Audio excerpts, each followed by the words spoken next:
In episode 44 of the CySec101 training series, we're going to go through the introduction to the SIM, which is the Security Information and Event Management tool. It's a very, very powerful tool in cybersecurity. It makes your life extremely easy, or I should say easier than what it could be if you didn't have it.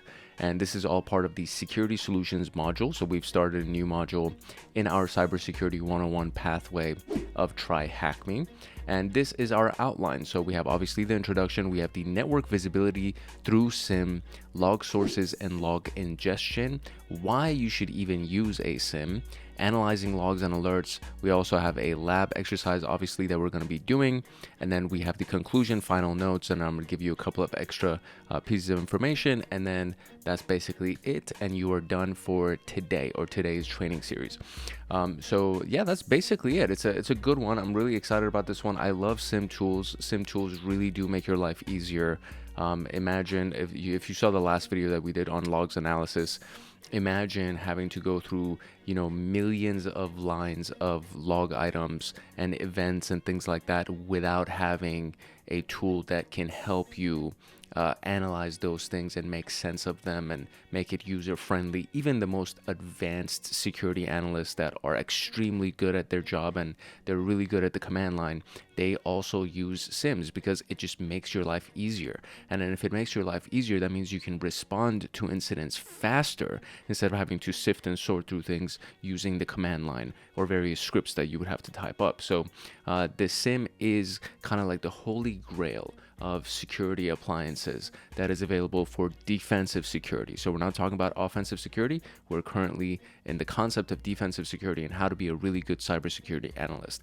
And so that being said, we're going to be talking about the most powerful tool in defensive security, which is the SIM. If you'd like to support this channel and get access to me on Discord, consider joining Hackaholics Anonymous. We have 4 tiers: the supporter, agent, guardian, and master, and each tier gets their own Discord server and early access to content. The agent, guardian, and master levels get exclusive content, bug bounties, exclusive downloads, monthly Python automations, live streams with me, plus so much more. To join, you can simply click the link in the description below, or you can go to our homepage and click the join button there, or you can go to youtube.com/@hankhackshackers/join, and you'll be able to join Hackaholics Anonymous. Now, without further ado, let us jump into the introduction to SIM room. What is a SIM, right? So it stands for the Security Information and Event Management System, and it's a tool that collects data from a variety of different endpoints or logs or sources, anything like that, network devices, whatever. It'll collect logs, collect data from a bunch of different locations, and then it'll store all of that data in a centralized place, being the SIM tool itself. And then it performs correlation, meaning it actually connects all of the various events that are taking place to try to see if there's some kind of a pattern or some kind of an anomaly, something that's going on that maybe you wouldn't notice if you just looked at one endpoint or if you just looked at one log source. So what we're going to be going through is the basics of this tool.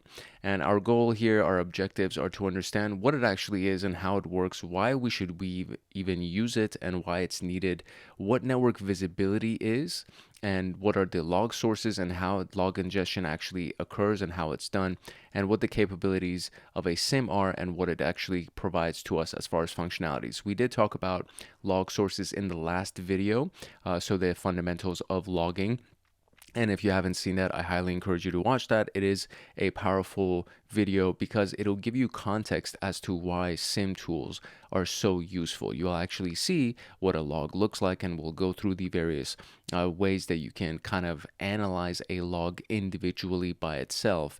And then when you see how much time and energy it takes to actually sift and sort through log events, then you'll understand really truly how powerful a SIM is and why we love it so much in cybersecurity. So these are our objectives. What does SIM stand for? It stands for Security Information and Event Management. And then the system part, I guess, is also something that we have to include over here. But SIM just by itself is Security Information and Event Management. To really understand why SIMs are powerful, we need to first understand what network visibility is and why we need to have really good visibility on a network. So this is a version, like a very basic network. So let me see if I can zoom in a little bit. So this is, we have the internet, right? The internet at large, the World Wide Web. And then this is your router. That is the thing that connects your network to the internet.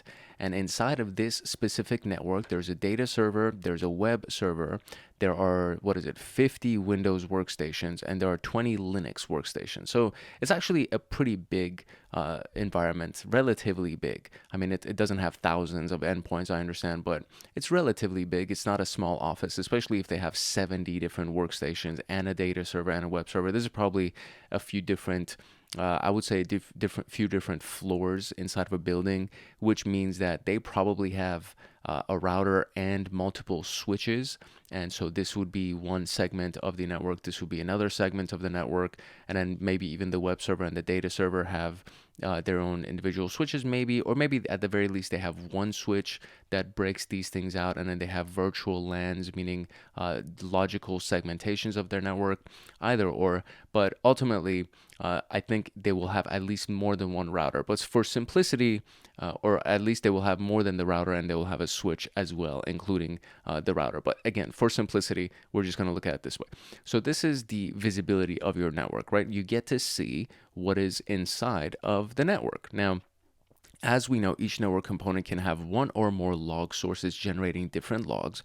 One example could be setting up a sysmon, which is a system monitor, along with the Windows event logs to have better visibility of the Windows endpoint. And we can divide the network logs into two logical parts. You have the host-centric, which actually is on the machine itself, right? So the host right here, each one of these Linux workstations, each one of these Windows workstations is a host. So if there's 50 Windows workstations, that means there's 50 hosts, right? So that's a host-centric log source, meaning it's actually coming from that specific host. And some of the log sources that generate host-centric are the Windows event logs, sysmon, OS query. OS query is actually developed by I want to say Facebook or Meta now. They were the ones that developed this very interesting query type of language to actually query the operating system based on the different events that happen on the operating system. So it's actually really nice. There is a video on the channel about it, so you can go check that out if you want to. Some examples of the host-centric logs are a user accessing a file, a user attempting to authenticate, a process execution activity, process adding, editing, deleting a registry key or value, PowerShell execution. These are all for Windows machines. These are specific to Windows machines, but this is again host-centric. Like any of these events taking place happen on the host, therefore a log item or an event is generated on the logs for that host. Okay, so host-centric is for the individual machine, right? The individual computer or server, etc. Then we have the network-centric. Now, network-centric, as the name implies, it's generated when the hosts, so all of the hosts, communicate with each other or access the internet to visit a website. And some network-based protocols are the secure shell, the virtual private network, hypertext transfer protocol, or the secure version of that, file transfer protocol, etc. So it's essentially any protocol that allows you to communicate with other devices on your network or other devices on other networks across the World Wide Web, across the internet, okay? So the SSH connection, for example, is secure shell connection, which is basically an encrypted connection that allows you to remotely connect to another machine and then use that machine, right? Interact with that machine remotely via an encrypted connection. A file being accessed via the FTP protocol, which is not encrypted. It's an unencrypted version of the file transfer. Then we have web traffic, using the web server or the web browser to go to Google or to YouTube or something like that. A user accessing company resources through the virtual private network, which is another encrypted channel where you can access something remotely. And then we have the network file sharing activity, which is basically what this server that we see right here, this data server that we see right here, this could technically be a network file share as well, where somebody that connects to this network remotely can actually access the data from this data server. And then even the people obviously inside of the network should be able to access the data from that data server. So there's a lot of different sources of logs, basically. That's kind of what we're talking about here. So if you can imagine, for each host, there's probably over, I would say easily over a dozen different log sources, because not only are there the security logs and the system logs, there's actually logs for each application that you use. So there would be, an Internet Explorer log. There would be the background applications that you would use, and literally every application essentially logs its activities as well. And then same thing for the network. There's so many protocols that exist on a network that you have the authentication logs, you have the individual protocols logs themselves, because if it's enough traffic that's being generated on SSH, then they would generate a specific SSH log, because there are so many line items, so many events that go on inside of SSH that it's like, okay, well, we can't have this mixed with, the FTP logs, right? We need to have this standalone by itself, because it's just generating too many log items. So therefore it needs to have its own log. And so if you think about it like that, then technically each protocol could actually have its own freaking log item or log file. And again, it just becomes it becomes a lot of different sources of events and data that a person would need to keep track of if they had to do it manually. So when you think about all of these different sources, this is why the SIM is so important. So it's time to understand why this SIM is actually that important. And this is the SIM. So let's look at this image. So this is the SIM itself, right? So it collects the data from all of those sources that we just talked about. It aggregates that data, and it discovers and detects any kind of threat that may be found or kind of noticed inside of that data, and then it helps you identify breaches and investigate alerts. This is not done by the SIM. This is done by the security analyst that's going on, but the SIM will definitely discover and detect potential threats, and it'll send you alerts and say, hey, listen, I feel like there's something going on. Maybe it's a false positive, but I think there's something going on. You need to look at this further. And so it does all of that for you by looking at all of the logs from across your network and from your hosts and endpoints and all of that. And then it ingests all of that in one location. It aggregates and correlates that data and just makes your life so much easier. So all of these devices generate hundreds of events per second, which means thousands upon thousands of events. And examining the IMG logs on each device one by one in the case of an incident can be a tedious task. That is the advantage of a SIM. It not only takes logs from various sources in real time, but also provides the ability to correlate between events, search through the logs, investigate incidents and respond to them promptly. And these are some of the key features. So there's real-time log ingestion, alerting against abnormal activities, 24/7 monitoring, visibility, protection against the latest threats through early detection, data insights and visualization, and of course the ability to investigate past incidents by looking at various log files that have already happened, and then you're just looking at those logs inside the SIM to help you organize the data and manage the data easier. So is the registry related activity host centric or network centric? And so the registry is individual or it's directly connected to each individual host, because each host has its own registry. So this is a host-centric activity. Is a VPN-related activity host-centric or network-centric? That would be network-centric, because through a VPN, a virtual private network, through that VPN connection, you get an encrypted connection to your network or various network devices, so you can connect to your network remotely, and that would be a network activity. So now let's look at the log sources and log ingestion. So as we already talked about, there are various log sources, obviously. So, things that if you visit a website, that's something. Connecting to SSH, that's something. Logging into your actual computer, all of these things are various events, and they belong to different categories of logs, right? So some of the common devices that are found in a network environment could be our obviously the log sources that we have. So within the Windows machine, for example, there are going to be different logs. And so all of those logs would technically be considered, let's say, micro sources, right? The Windows machine itself, the Windows computer would be the source, the host.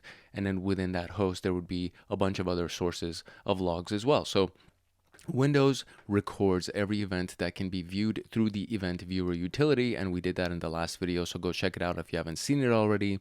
And then it assigns a unique ID to each type of log activity, which makes it easy for the analyst to examine and keep track of. There are literally thousands of IDs, event IDs, that belong to Windows machines. So to view events in the Windows environment, we type event viewer in the search bar, which we did in the last video. And then it's basically, this is what it looks like.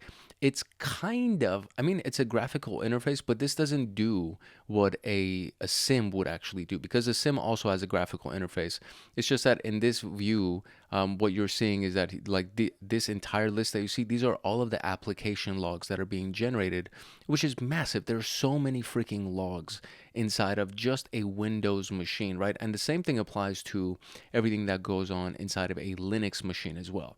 So literally, you know, he's closing all of these little drop downs, and you can see the custom view if you wanted to. You can look at the Windows logs, which has these main categories.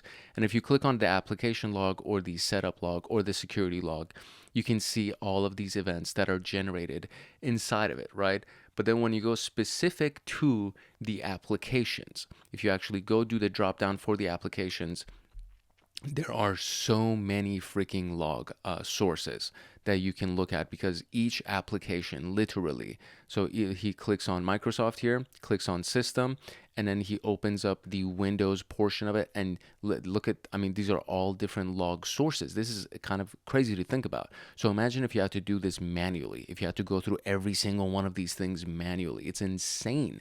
It's so time consuming, so energy consuming, and it'll drive you crazy. Then there's the Linux computer, which is, I mean, it's kind of the same thing, really. It doesn't have a graphical interface the way that we see in the event viewer right here. Everything is actually stored inside of it also depends on, I would say it depends on the distribution of Linux that you are using, because some Linux distributions do actually have a desktop, like a graphical user interface, but the logs themselves are stored inside of the file system hierarchy. So if we go inside of the var, however you want to pronounce that, if we go inside the var partition, and then inside of that we have the log directory, and then inside of the log directory there's the httpd cron authentication log, and then the security log, the kernel log. There's just so many freaking log sources, right? So this is what the cron log, I guess, looks like. Let me see if we can even, oh, I see. It's like it's a different color. So these are the individual log items inside of the cron log, which is it's the scheduled activities, right? The scheduled events that are usually inside of your cron tabs, inside of your cron logs, or your cron jobs. Those are typically what is stored over here, and they are viewed as such. So there's essentially a line dedicated to each event that goes on, and then if you have a big enough system or a busy enough system, it's going to have thousands of lines of items that you would have to somehow sort through. And when it comes down to Linux, we use command line tools like grep or awk or whatever we possibly can to essentially search for the individual events that we are interested in inside of all of these events, because there are so many of them. Okay, it just becomes crazy when you think about it, and it's terrifying. Like like the thought of it is overwhelming just by itself. And then there's the web server log, and the web server log is very similar to the stuff that you see on Linux, because it actually has individual log items or log lines that are associated with each individual event. And then there's one for, depending on whatever web server model or version you're using, there would be something for that. So there's the Apache log. If you have an Apache web server, there's the HTTP log that essentially logs everything that happens through your hypertext transfer protocol. So this is the one individual log item, or I guess two log items here that we see for as a part of the Apache log. So you have all of that stuff, right? You have all these various sources. So what needs to happen is that those sources need to get ingested. So each one of these things, think about it as a source, right? This is a Windows machine. This seems to be a database. This is a Linux machine. This is another database server. Maybe this is not a database. I don't know what this notebook is supposed to represent, but this is definitely like a MySQL kind of a database. This is another Windows machine. This is the web server, right? So you have all of these things that are feeding into the SIM, and the SIM will ingest all of those things. So the logs provide a lot of information, and it can help in identifying issues, and each SIM solution has its own way of ingesting the logs. Some of the common methods are used via these different approaches that we have. So the first one could be the agent or the forwarder. And so these types of solutions provide a lightweight tool called an agent that in the world of Splunk is like one of the big names with SIM tools. Splunk calls it a forwarder, right? And then the agent or the forwarder gets installed in the endpoint, meaning it'll get installed on the Linux computer or it'll get installed on the Windows computer. So each individual endpoint will have either an agent or a forwarder that's installed on it, and it's configured to capture all the important logs and send them to the SIM server, and the SIM server will then ingest all of that information. Syslog is a widely used protocol to collect data from various systems like web servers, databases, etc. And these are sent in real time to the centralized destination, again being the SIM tool. Manual upload would just be, most, if not all, SIM solutions will actually allow you to manually upload something. So these allow users to ingest offline data for quick analysis, and then once the data is ingested, it is normalized and then made available for analysis. So in order for this to work, right, in order for the agent forwarder concept to work, these computers actually have to be connected to the internet. They have to be connected at the very least to your network, so they need to be online. When you say that something is offline, that means you're just capturing the events from that machine without it being connected to the network. And then from there, that's going to you're going to just transfer those files to the SIM solution, and then the SIM solution will then ingest the log items and those data files. And then we have port forwarding, that is essentially kind of like another concept similar to the agent or the forwarder. But what happens is that each individual port on your source, on your main system, is going to be forwarded to the SIM. So you can configure the SIM to listen on a certain port, and then the endpoints forward the data to the SIM instance on that listening port. An example of how Splunk provides various methods is like this. So this is kind of basically the dashboard. You can either upload a file, you can monitor files and ports on the Splunk platform instance, or you can forward data using one of the forwarders that would be installed on your individual hosts. So the question that we have here is, in which location within a Linux environment are HTTP logs stored? So that would be the var log httpd directory, which is right here. And that's the only question that we had here. Okay, so let's talk about why we should use SIM tools. Apart from ingesting data, the SIM correlates the data. So whatever data is collected, it is actually correlated through the SIM's capabilities. So once a threat is detected or a certain threshold is crossed, an alert is raised, and this alert enables the analyst to take suitable actions based on the investigation. And the SIM plays an important role in cybersecurity and helps us detect and protect against the latest threats in a timely manner, and it provides good visibility of what's happening within the network infrastructure. So the major component of a security operations center is the SIM. It's like one of the major ones, if not the major one. And SIM starts by collecting logs and examining if the event flow has matched the conditions set in the rule or crossed a certain threshold. So some of these things would be correlating between events from different log sources, providing visibility on both host-centric and network-centric activities, allowing the analyst to investigate the latest threats and timely responses, and hunting for threats that are not detected by the rules that we have in place. So that's actually another really, really key thing. It's kind of like an AI tool, a little bit. At the very least, like a machine learning tool. So when you have a security operations center, you have all of these different elements or these different activities that need to be done in order for the security operations center to be effective. So you can have log collection, establishing a knowledge base, doing research and development on what's going on within those logs, aggregating and correlating the events inside those logs, using threat intelligence sources, whether from your internal sources or from some kind of an external source like the MITRE attack matrix, for example. And then you have the security information and event management tool. And then you have the reporting and, of course, creating support tickets and responding to those tickets. So all of these things happen at a security operations center. And so you have these and every single one of them is important, by the way. So this is not to say that one thing is more important than another thing. This is just to say that the SIM tool is a critical element through the processes, through the workings of a security operations center.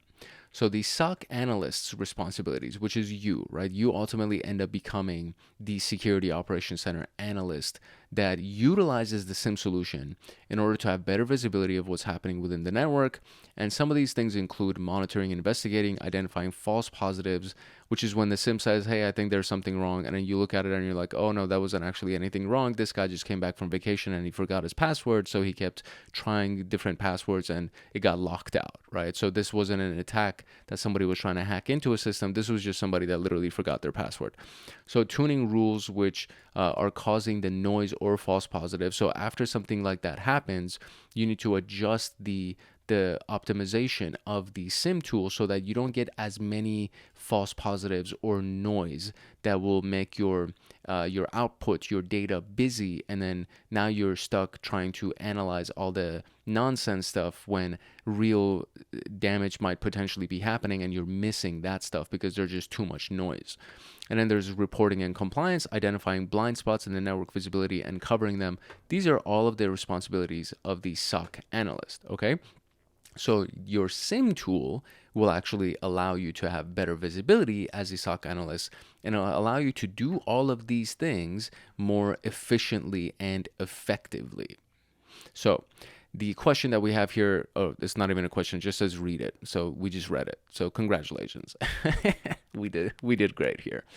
So now let's look at analyzing logs and alerts. The analysis part and the alert generation part is essentially where SIM tools really shine. That analysis portion of it, I mean, if you consider the fact that sometimes there are dozens, if not hundreds, of different sources of logs that are being fed into the SIM, and then the SIM ingests all of that and starts analyzing it in real time in a live environment, that's a very, very powerful tool. It's a very heavy load that really the SIM thing is actually doing, and it requires really good processing power. So that's the other thing, is like there's an actual server that you're setting up for Splunk, for example, in order for this to actually work, in order for Splunk to properly work.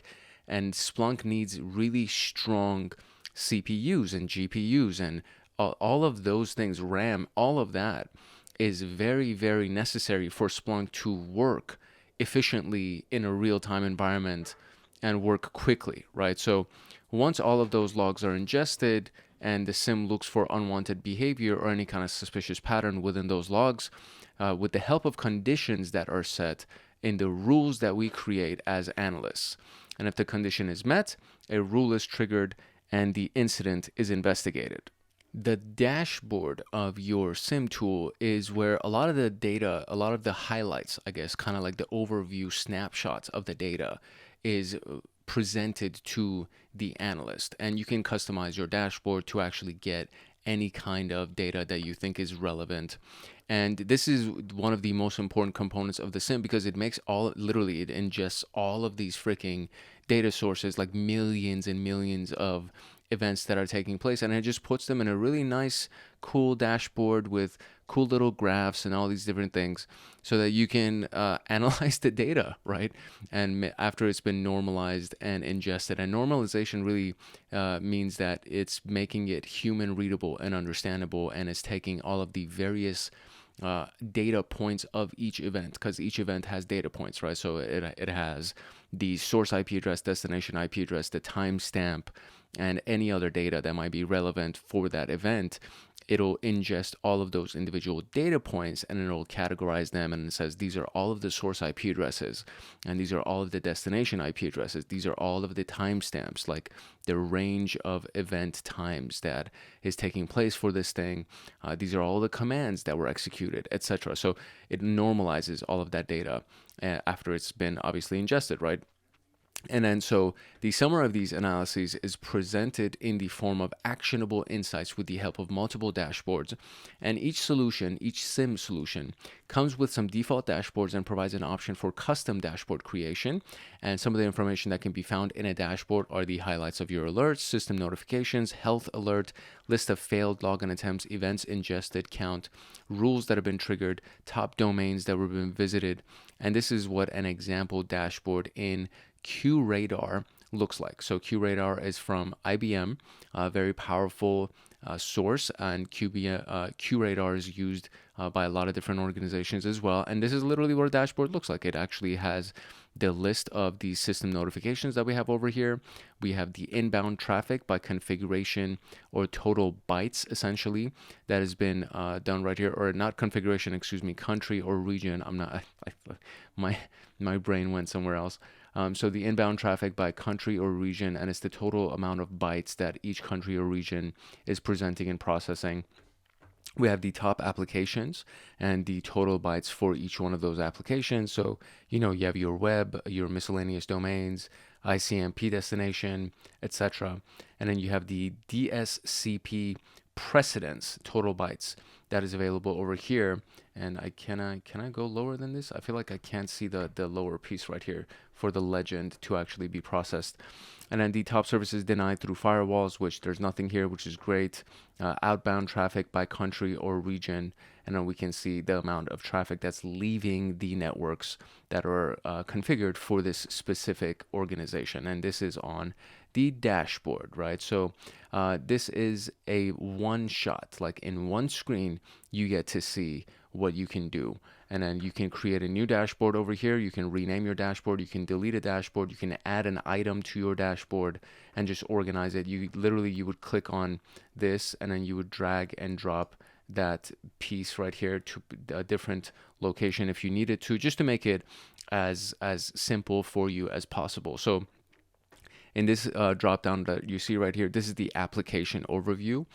If you click that, you would also see a variety of other types of views that you can look at, a variety of other types of data sets or data points that you can look at. So there's a lot of really, really powerful stuff that you can just get from one little screen that allows you all of these data points that have been generated. Technically, I mean, literally when you look down here, it's kind of being blocked off by this thing, so I'm just going to zoom out. It says United States, Netherlands, Pakistan, Ireland, and whatever other countries that have outbound traffic, right? So that means that this specific company has locations in all of those countries, which means there are thousands, if not millions, of data points that are being ingested by QRadar in this one screenshot that you see right here.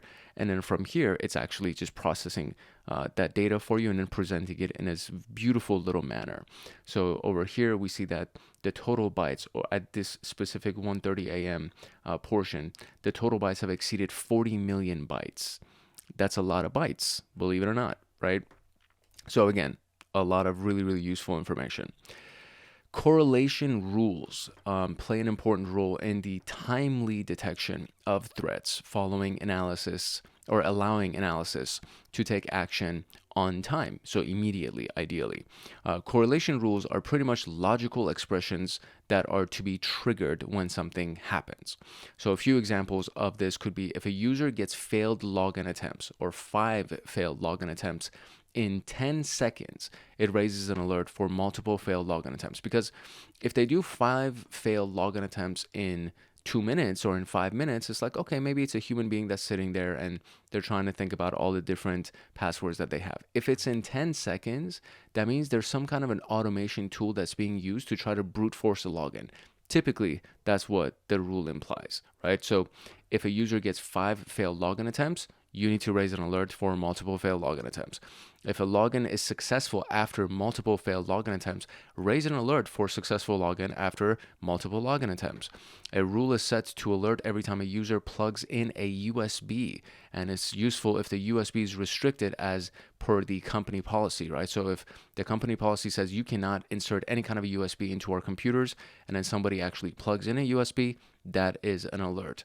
If outbound traffic is greater than 25 megabytes, raise an alert to potential data exfiltration attempt. Usually it depends on the company policy, because sometimes people may say, you know what, hey, we need to, like if it's a media production company and they need to attach media files to their cloud drive, their external drive, then it's like, all right, so probably media files are going to be larger than 25 megabytes. But if you don't deal in media, and if you're just dealing with documents and things like that, and you see that outbound traffic is greater than 25 megabytes, I mean, do you know how much a megabyte is when you're looking at text? It's like, it's so much data.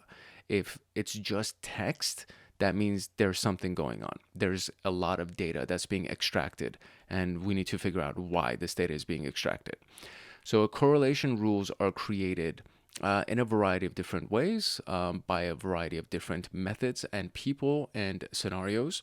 We have this use case, which adversaries tend to remove the logs during the post-exploitation phase to remove their tracks, and a unique event ID 104 is logged every time a user tries to remove or clear event logs.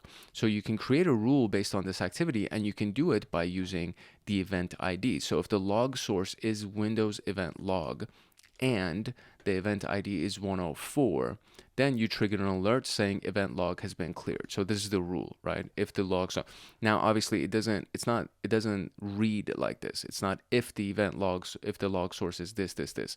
You literally, it's the parameters and the queries we'll see them inside of this the exercise that we're going to do, but it doesn't read like a full sentence right here. It's just that this is the description that we have for the rule that's being created. The word and is an operator that typically is used, so you will actually see the word and inside of the rule, and you will see like event ID equals 104, not is 104. So this is not the actual syntax of the rule that's created, but it's just explaining what the rule does. Use case number 2 would be adversaries use commands like who am I after the exploitation privilege escalation phase, and the following fields will be helpful to include the rule. So the log source, identify the log source capturing the event ID, which event ID is associated with the process execution activity. In this case, event ID 4688 will be helpful because it executes a specific process. And a new process name, which process name will be helpful to include in the rule. So the rule then would outline something like, if the log source is Windows event log and the event code is 4688 and the new process name contains who am I, then trigger an alert that says who am I command execution detected, right? And who am I, usually if it's like a normal user, they're not going to say who am I because they know who they are. It's like, oh, okay, my username is, Hank Hackerson, right? You don't need to run who am I to see who I am. And that's the thing that is like an immediate red flag. Is like, why are you even running who am I? Like, shouldn't you already know your freaking username? Like, and most users, honestly, unless like you're a tech person, somebody in IT, they're not even aware of the command who am I. So it's like, wait, so somebody in marketing is running who am I on their command line? Like, what? Why are you even doing that? So in the previous task, the importance of the field value pairs were discussed. Correlation rules keep an eye on the values of certain fields to get triggered. That is the reason why it is important to have normalized logs ingested, because those field value pairs is where normalization occurs, right? So there's a field like command, for example, or a new process, whatever. And the value for that would be who am I. There's a field called event ID or event code, and the value for that would be 4688. So this is where the combination occurs. Log source is the field, right? And then the value would be Windows event log, right? So it's things like that. So there's then the alert investigation that takes place. So when monitoring the SIM, analysts spend most of their time on a dashboard as it displays various key details about the network in very summarized ways. Once an alert is triggered, the event flows or the events or the flows are associated with the alerts are examined, and the rule is checked to see which conditions are met. Based on the investigation, the analyst determines if it is a true or a false positives. Some of the actions that are performed are the alert is false alarm, so it may require tuning the rule to avoid similar false positives from occurring again, so you don't waste your time on it. The alert is a true positive, so perform further investigation and see what actually is going on. Contact the asset owner to inquire about the activity. Suspicious activity is confirmed, isolate the infected host, and block the suspicious IP address. So if it's a false alarm, you do this. If it's a true positive, the very next step is to contact whoever that user is, that, they were trying to log in as John Smith, and then there were multiple failed logins as John Smith. So we need to contact John Smith and be like, hey, did you just do this right now? And then he goes, no, I didn't do that. It's like, oh, okay, so this is suspicious. We now have an issue that we need to worry about. We're going to isolate your host. We're going to cut off your host from the internet, right? We're going to remove any kind of network ability from your computer because we don't want this to spread to the rest of our network. And then from that, we block the suspicious IP address that was trying to do that. So which event ID is generated when event logs are removed? And that was the 104 event ID that we saw in our notes here. And what type of alert may require tuning? And that is the false alarm or the false positive. And that is it. So now we can actually look at our lab work. For this specific lab exercise, we actually don't have any kind of a scenario. That just says that there's a lab attached and a sample dashboard, and events are displayed. When a suspicious activity happens, an alert is triggered, which means that some events match the condition of the rules. Complete the lab and answer all of these questions. And this is actually a free room. I should have probably mentioned this at the top of the video. So anybody can actually get access to this room and run this exercise, which I should have totally mentioned this at the beginning. But yeah, if you just have a basic user account with TryHackMe, you can actually run the lab that we have over here and go through all the exercises that we have. So let's actually jump into the lab itself. So it says we see a typical SIM dashboard. Click on each visualization to receive more detailed explanation of what the visualization is displaying. So here's our activity. We see all these things right here. Remote desktop connections, the top 5 that you see right here. There's 4 IP addresses that are actually displayed here. We have the top 10 event codes that we see right here. The number of events, the MITRE ATT&CK framework data that we see right here. I don't know what I just did. Let me see what that does. Oh, this is the MITRE ATT&CK TTP matching. So the MITRE ATT&CK framework, so the techniques, tactics, and procedures that are associated by the MITRE ATT&CK matrix. So these are actual things that if you see something over here, that means that there's something going on. So the technique, which is the commonly used port 11%, I guess it doesn't show me anything extra for that, but that's basically what this specific element does. The process names that have been running, the IP and port destinations that are also running over here. So let's see, start the suspicious activity, and let's see what actually happens here. And so it says potential crypto miner activity observed. Find and click on the triggered event to show the details. And crypto miner is what it sounds like. Somebody actually has a crypto mining software that's installed on this computer, and they're now using the ability of this computer, the processing power of this computer, to actually mine cryptocurrency and then transfer it to their cryptocurrency wallet. So let's find that event. So let's see where it is right here. So Kudo miner is the executable that has been launched. So we're going to open that. And now it says, look through the event log to find the event that triggered the alert. So let's actually find that event, and we can scroll right to actually find more information about this. So we have the process creation, event ID, severity is all info, new process ID, Windows event logs, audit success. All these things are exactly the same. So if we go further to the right here, we have the host names that are available, the user names that are available, the process names that are available. And this is the one that stands out because it actually has the Kudo miner inside of its path. And that's basically it. So this is the one, and it's on the channel THM SIM. So we're going to click on that, and it says good work. Click the below button to show the rule that triggered it. And so this is it. So this is what an actual rule looks like. So we want to generate an alert. That's what we want to do. And the alert name is going to be potential crypto miner activity, which is what we actually saw. If the event ID is 4688, and you can see that event ID equals 4688. So this is the field, and this is the value. And this field, the log source, equals the Windows event logs. and the process name has some kind of minor or some kind of crypt in it. So when you see asterisk, that means it's a wildcard character. So anything in front of it or anything behind it that actually has the word minor in it somewhere. So we had kudo minor or whatever it was, or crypt, right? As long as anything before it or anything after it, as long as there's something crypt in the name, then the process name is something that needs to be triggered. So then we can say, you can see right here, crypt, right? Crypto minor, all of these things are actually a part of the alert. And then the event ID is 4688 because it starts a new process. The log source is Windows events, and the process name has the word minor in it somewhere, or it has the word crypt in it somewhere. So how would you like to action this rule? We are going to say this is a true positive, and we want to isolate the host.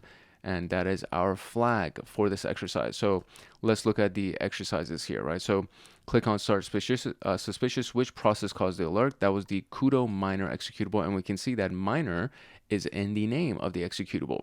Find the event that caused the alert. Which user was responsible for the process execution? So Chris Fort, I guess I didn't see that one. So let me see if I can save this action. Can we restart this? Let's see if we can restart it.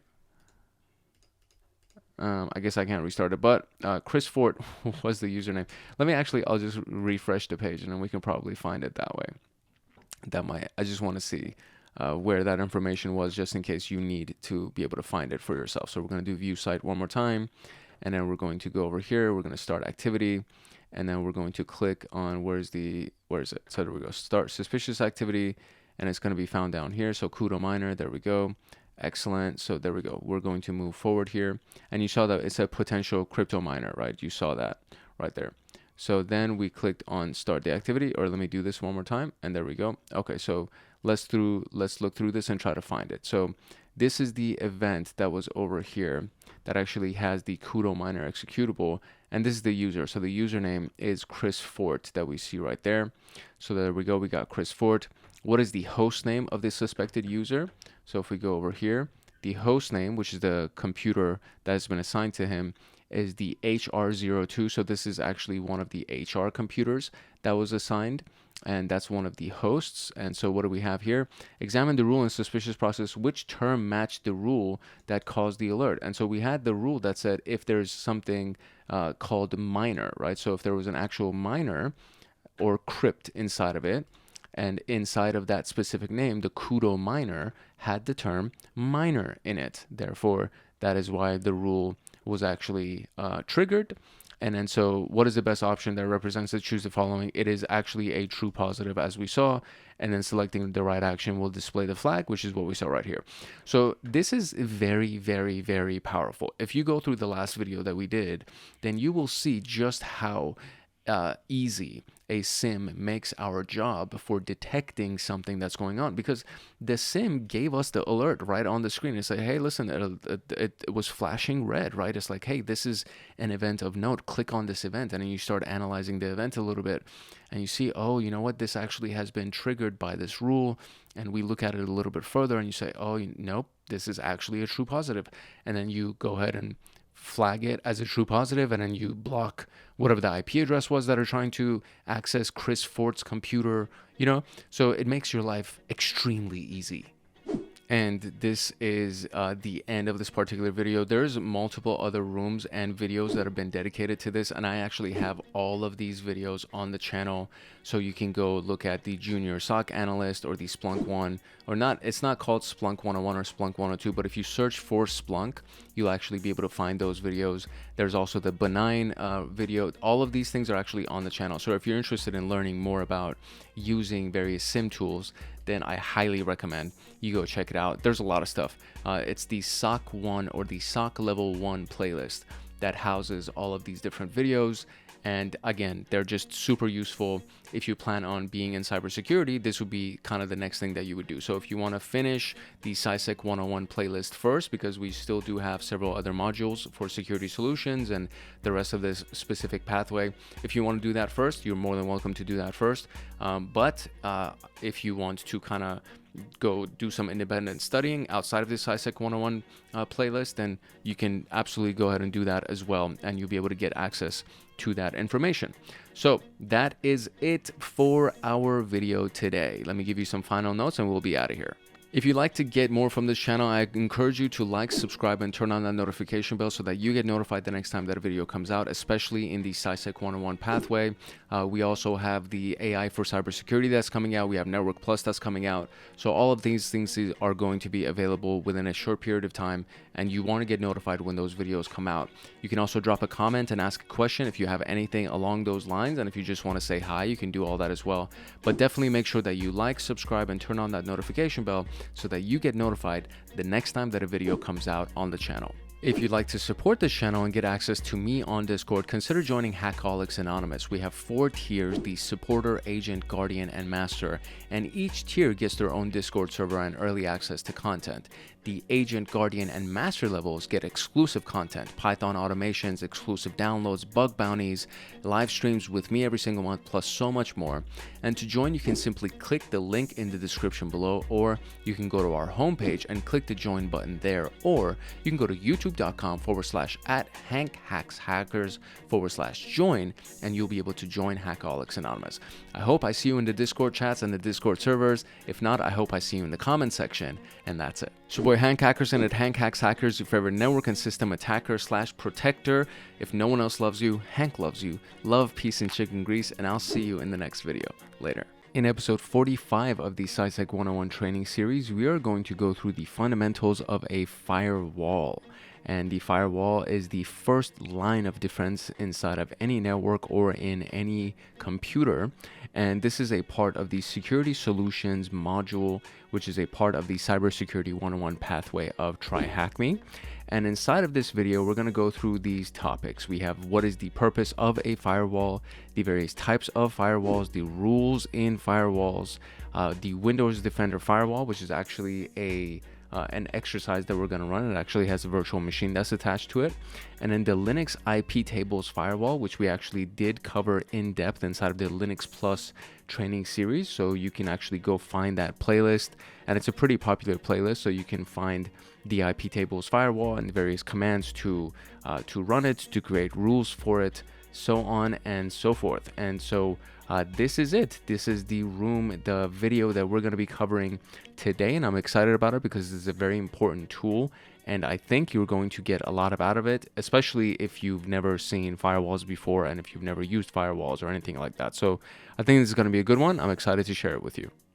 If you'd like to support this channel and get access to me on Discord, consider joining the Hackaholics Anonymous community. We have 4 tiers: the Supporter, Agent, Guardian, and Master, and each tier gets their own Discord server as well as early access to content. And the Agent, Guardian, and Master levels get exclusive content, exclusive downloads, monthly Python automations, bug bounties, live streams with me, plus so much more. And to join, you can simply click the link in the description below, or you can go to our homepage and click the join button there, or you can go to youtube.com/@HankHacksHackers/join, and you'll be able to join Hackaholics Anonymous. Now, without further ado, let's jump into the firewall fundamentals room. So what is the purpose of a firewall? We've seen security guards outside of shopping malls, banks, restaurants, and houses. These guards are placed at the entrances of these areas to keep a check on people coming in or going out. And the purpose of maintaining this check is to ensure that nobody sneaks in without being permitted. That's the job of a security guard or a security team, right? Or, a physical security guard team. This guard acts as a wall between his area and the visitors, and a lot of incoming and outgoing traffic flows daily between our digital devices and the internet that they are connected to. So what if somebody sneaks in between this massive traffic without getting caught? We would also need a security guard for our digital devices who can check the data coming in and going out of them. And this security guard is what we call a firewall. A firewall is designed to inspect a network or digital devices incoming and outgoing traffic, and the goal is to be the same as for the security guard that's sitting outside of a building, to not let any unauthorized visitors enter a system or a network. So you can instruct the firewall by giving it rules to check against all of the traffic, and anything that comes in or goes out of your device or your network would face the firewall first. So it is the first line of defense in a lot of cases.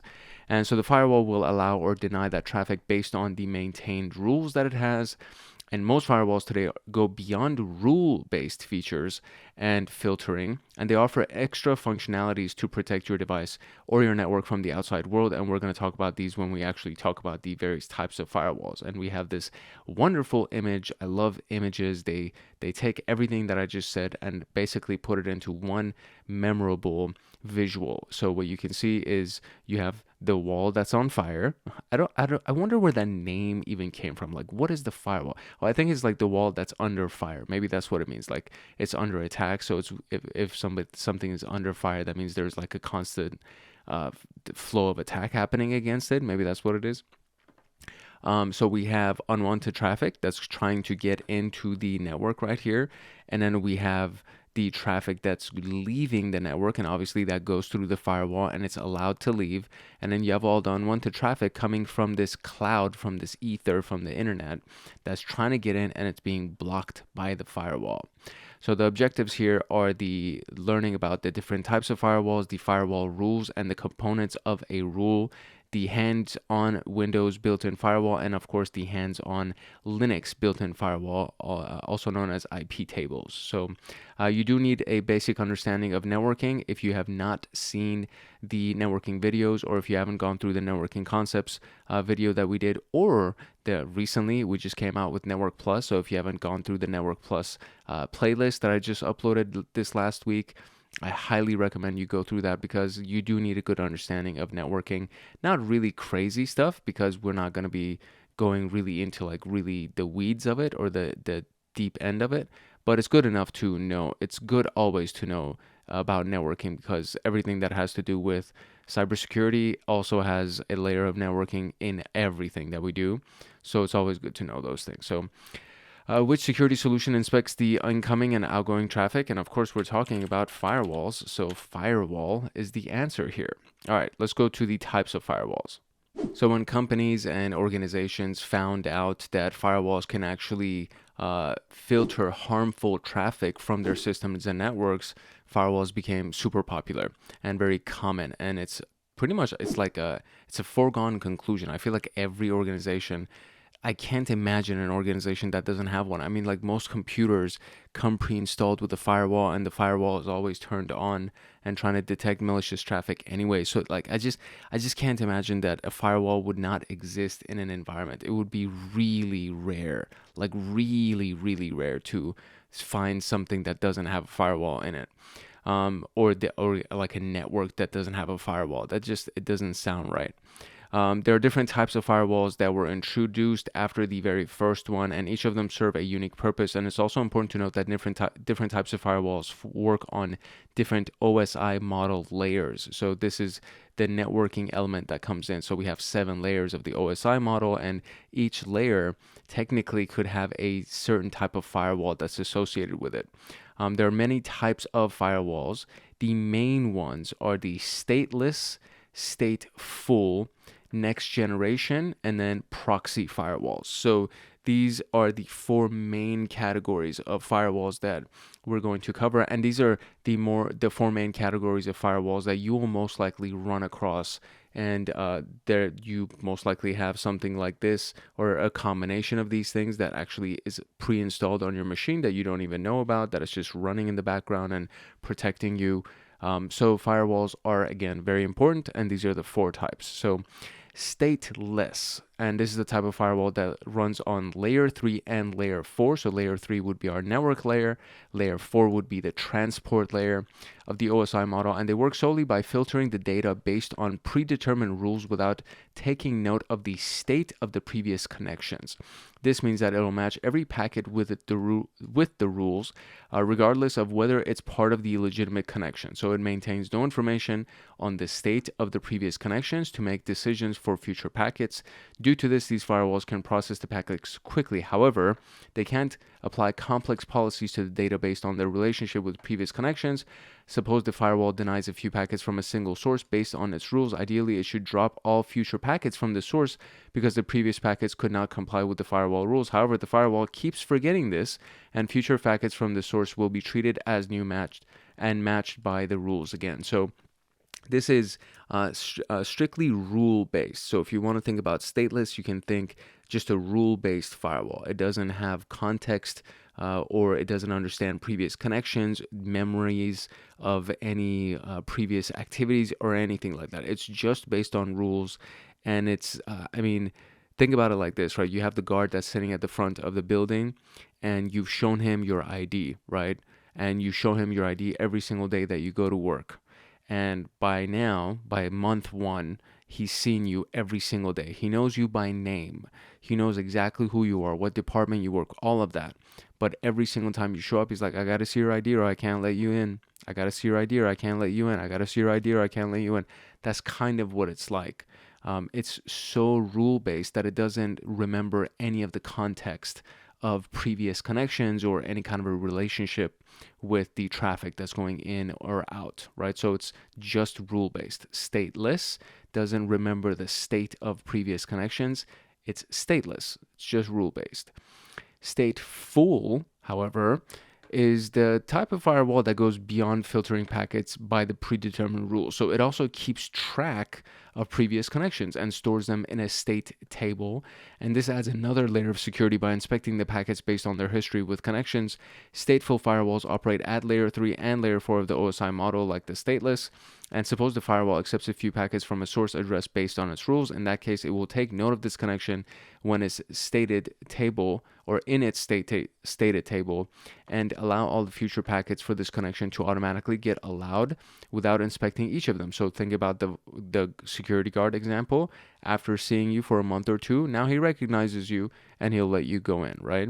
Similarly, the stateful firewall takes note of the connections for which they deny a few packets, and based on that, they deny all the subsequent packets coming from the same source. So it remembers previous relationships, previous connections. Now, this can actually kind of get a little bit tricky because if it accepts a few packets based on a source and based on its rules, so it says, oh, this IP address is fine, and somebody can disguise themselves as that address, then that person can now get in.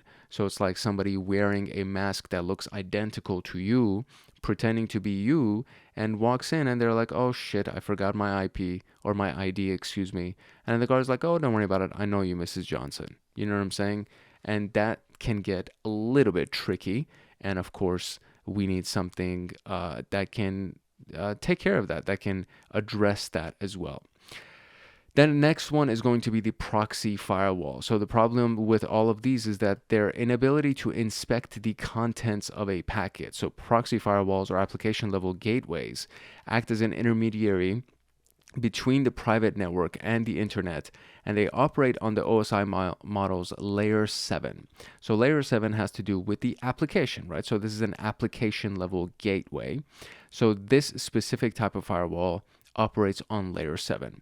They inspect the content of all the packets as well, and the requests made by users in a network are forwarded by this proxy after this inspection and masks them with their own IP address and to provide anonymity for the internal IP addresses. So content filtering policies can be applied to these firewalls to allow or deny incoming and outgoing traffic based on their content. So that's another extra piece that goes right here. But think about a proxy, right? What does a proxy do? So if I have a proxy between me and if, let's say, we're thinking about a pen test source, right, or a pen test exercise, I use my IP address to first connect through the proxy, and the proxy disguises my IP address as a different IP address so that when I finally do whatever activity I have against my target, the target sees the address of my proxy. It doesn't see mine because mine is now disguised through the proxy. So this is what it does for us. It actually makes it so that the requests made by users in the network are forwarded after inspection and masked with their own IP address to provide anonymity for the internal IP address. So as you communicate with the external world, you don't want your actual device's IP address to show up on the internet. So this is why we have these types of firewalls in place. And then there's also something called the network address translation protocol that also does something like this. And this is also kind of like pre-configured. And for the most part, in a lot of cases, your internet service provider will do something like this for you as well, where your private IP address is disguised, right? It's masked with a public IP address so that as you roam around in the internet, people don't know what your actual IP address is and they can't scan you or capture your packets based on that information or try to impersonate you based on that information. So that's why proxy firewalls are very important. And finally, we have the next generation firewall. So this is the most advanced type of firewall that operates from layer 3 to layer 7 of the OSI model. So it goes all the way, right? So it goes through the network layer, the transport layer, the presentation layer, the session layer, and of course the application layer. So it goes through all of those layers, and it offers deep packet inspection and other functionalities that enhance the security of incoming and outgoing network traffic. It has an intrusion prevention system that blocks malicious activities in real time. So instead of just detecting something, it actually prevents it from furthering its goals or furthering its connection and its grasp on your device or your network. It offers heuristic analysis, which is signature based, and it analyzes the patterns of attack by blocking them instantly before reaching the network. So it basically looks at the signature of an attack and says, oh, this is, I have a massive database of threat intelligence and I recognize this signature. So I know that you're an attack or something that's trying to do some damage to my network. You're definitely not getting it. And so next generation firewalls have SSL TLS decryption capabilities, which inspect the packets after decrypting them and correlate the data with the threat intelligence feeds to make efficient decisions. And this is the firewall's characteristics compared to each other. So this table compares all of them to each other. And I'm not going to go through all this because we really went through the depths of these details right here. So feel free to pause it to go through each one of these comparisons if you want to. But that's it. This is all of the various types of firewalls that we have available at our disposal. So here's the question. Which type of firewall maintains the state of connection? So it is not stateless, right? It maintains the state. So that would be what? A stateful firewall. So there we go. Stateful firewall. Which type of firewall offers heuristic analysis for the traffic? So this is the type of firewall that actually remembers the signature of the traffic, right? So that would be the next generation, like that, firewall. Which type of firewall inspects the traffic coming to an application, which is the application level, and that would be the proxy firewall. And we are good. So let's go talk about the rules that are in these firewalls. There are built-in rules that come with firewalls, and then there are ways that we can customize our rules for various types of networks. So there could be networks that want to deny all SSH traffic that come into the network. However, your network would have a requirement to allow SSH traffic from a few specific IP addresses for your administrators or your security team. So the rules allow you to configure these customized settings for the network's incoming and outgoing traffic. The basic components of a rule are this. We have a source and destination address. So the machine's IP address that would originate the traffic and the machine's IP address that would receive that data. And then the port number that's going to be used, the type of protocol that's going to be used. So is it going to be TCP or UDP? What's the action that's supposed to be taken? And usually it's either allow or deny. Those are the basic actions that can be taken.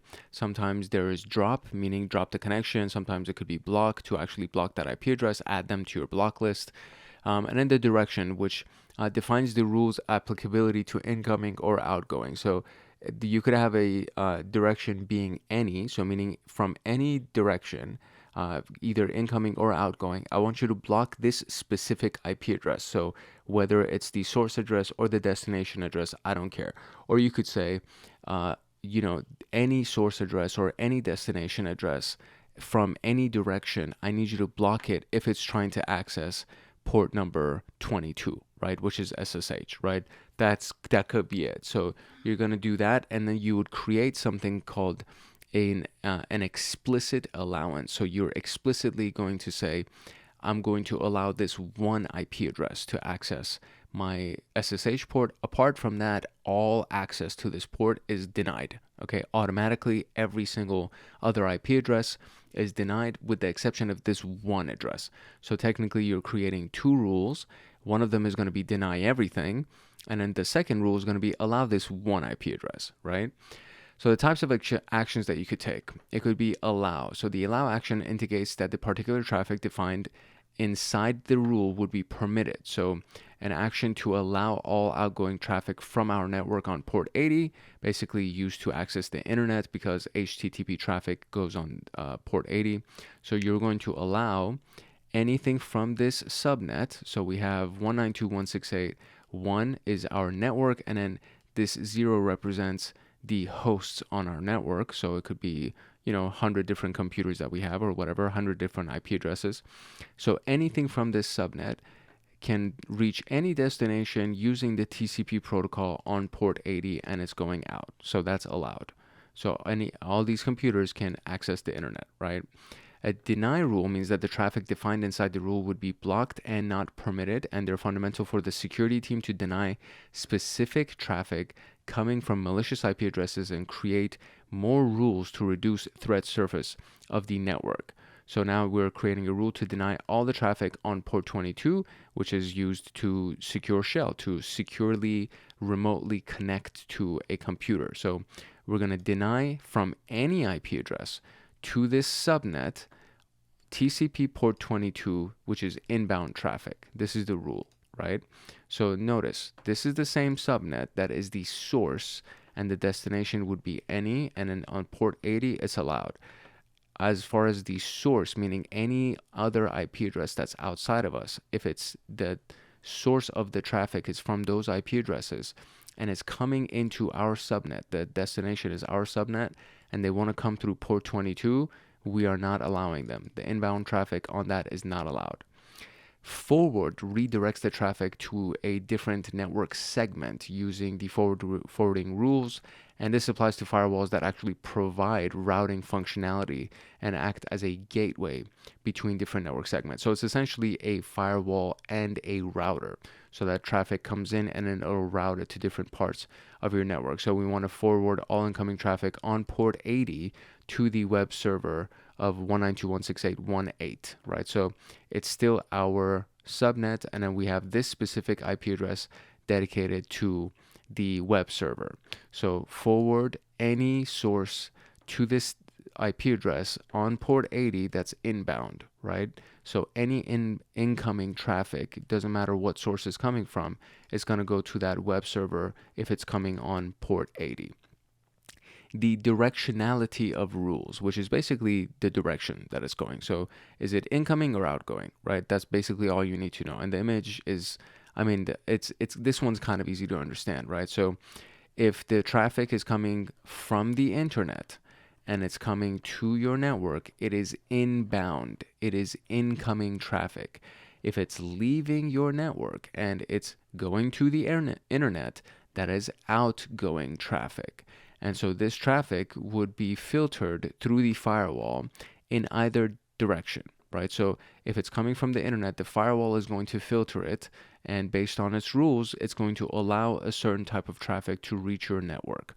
If it's going out, it's still going to filter that traffic, and based on the rules, it's going to do certain things to allow that to take place. Now, what's very interesting is that firewalls can also be used to limit your users' access to certain websites. So let's say you don't want them to access a given IP address, right? You don't want them to access the IP address of, a porn site. Let's say you don't want people to watch porn while they're at work. You don't want people to watch Netflix. And that went like malicious. So you don't want them to watch Netflix, right? You don't want them to watch streaming services. It's like, okay, well, you shouldn't be able to access Netflix from your work device. It's kind of important that you focus on work while you're at work, right? That's the basic rule that you can set for outgoing traffic from your work network. So inbound rules are categorized as inbound when they are meant to be applied to incoming traffic only. For example, you might allow incoming traffic on port 80 to your web server. Outbound rules are made for outgoing traffic, blocking all outgoing SMTP traffic, which is on port 25 from all of the devices except the mail server. So SMTP is the Simple Mail Transfer Protocol. And so all outgoing traffic on port 25 would be blocked except if that traffic is going from the mail server. So this is the rule. The source would be the mail server IP address. Destination would be any TCP protocol port 25, and it would be outbound, outgoing. So forward rules are created to forward specific traffic inside the network. For example, a forwarding rule can be created to forward the incoming HTTP port 80 traffic to the web server located in your network. All right. Now, which type of action should be defined in a rule to permit any traffic? If it were permitting them, that means we are allowing them. What is the direction of the rule that is created for traffic leaving our network? And that would be outbound traffic. It's leaving, it's outgoing. So now we get to actually look at the Windows Defender firewall, which is the firewall that is on Windows. You guessed it. So let's check it out. Okay, so we have a bunch of screenshots and a bunch of instructions to actually go through the firewall on the Windows machine. But instead of going through all the screenshots, I would much rather just show you the machine itself. And we can go through the Windows Defender firewall on the virtual machine that we have, which is right here. So based on this instructions, we're just going to run everything on that machine. And then we actually do have a couple of questions at the very end right here that we're supposed to retrieve from the Windows Defender firewall that we got. So let's do it that way. I'm going to pull this off and we're going to move it to a different screen. I'm going to move it to my secondary monitor. And then from this monitor, we are going to read the instructions, and then on the monitor that you see in front of you, we're going to actually run the exercise. So the very first part of this is to open up the Windows Defender firewall. And so easily we can just go right here, we can click search, and then from there we will search for Windows. If I spell it correctly, I think I clicked on a few different things that I shouldn't have. So Windows Defender, I could probably do that. And it should bring up the Windows Defender. And there it is. So actually we have Windows PowerShell. Oh, there we go. Windows Defender with advanced security. All right, cool beans. So here it is. This is the Windows Defender firewall, and it looks very fancy. Not really. This is basically the interface for essentially anything that we have on Windows. Looks like this. So the Windows Event Viewer looks like this, and almost everything that's on Windows looks like this. So we have on our left pane right here, we have these various profiles. So we have the inbound rules, the outbound rules, connection security rules, and we have the monitoring section. On the right, we have the actions pane, and this is also very similar to the event viewer. So this almost like looks identical to what the event viewer on Windows looks like. So on the very on the very left hand side, we have the Windows Event Defender firewall with advanced security. These are the elements here. I think I'm not even supposed to be on this one. I think the display that they originally had for us is for the version that or like the entry point that is through the control panel. So I don't think that this is the one that they even wanted me to find. So I'm actually just going to open up the control panel, and I'm going to go to System and Security to show you the one that they wanted us to find, because I automatically jumped into the Windows Defender firewall with advanced security, and that's not the one that they want. So right under here, so when we open up control panel, the very first one is System and Security, and then when we go to System and Security, we have Windows Defender firewall, and this is the path that they wanted me to take, because this is what the actual screenshot looks like. So right off the bat, we see that we have a couple of profiles over here. We have the private networks that are not connected. We have guest or public networks that are connected. We also have the control panel home on the left side, allow an app or feature through the Windows Defender firewall, change notification settings, turn Windows Defender firewall on or off, restore defaults, advanced settings, and of course troubleshoot the network. So these are the elements that you see right here. So let's go through each one of these step by step. So in the center, the biggest pieces that we see right here are the private and the guest or public network profiles. So the private one right here, if we can drop this down here, this is basically the firewall configurations to apply when you're connected to your home network, okay? And I guess in this particular case, I'm not connected to my home network, so it actually shows it. It is on. Incoming connections, block all connections to apps that are not on the list of allowed apps. Active private networks are none. Notifications state do not notify me when Windows Defender Firewall blocks a new app.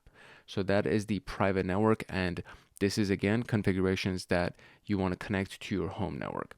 And then you have the guest or public network, and this is the configurations when you're connected to a public or untrusted network like a coffee shop or a restaurant or something like that. And for example, when you connect to these things, you can configure the firewall settings to block all the incoming traffic network connections and allow only some of the outgoing connections that are essential for you. So for example, you want to access the websites, right? So HTTP traffic, you want to be able to access, which is outgoing, and you need that because you're connecting to a coffee shop, right?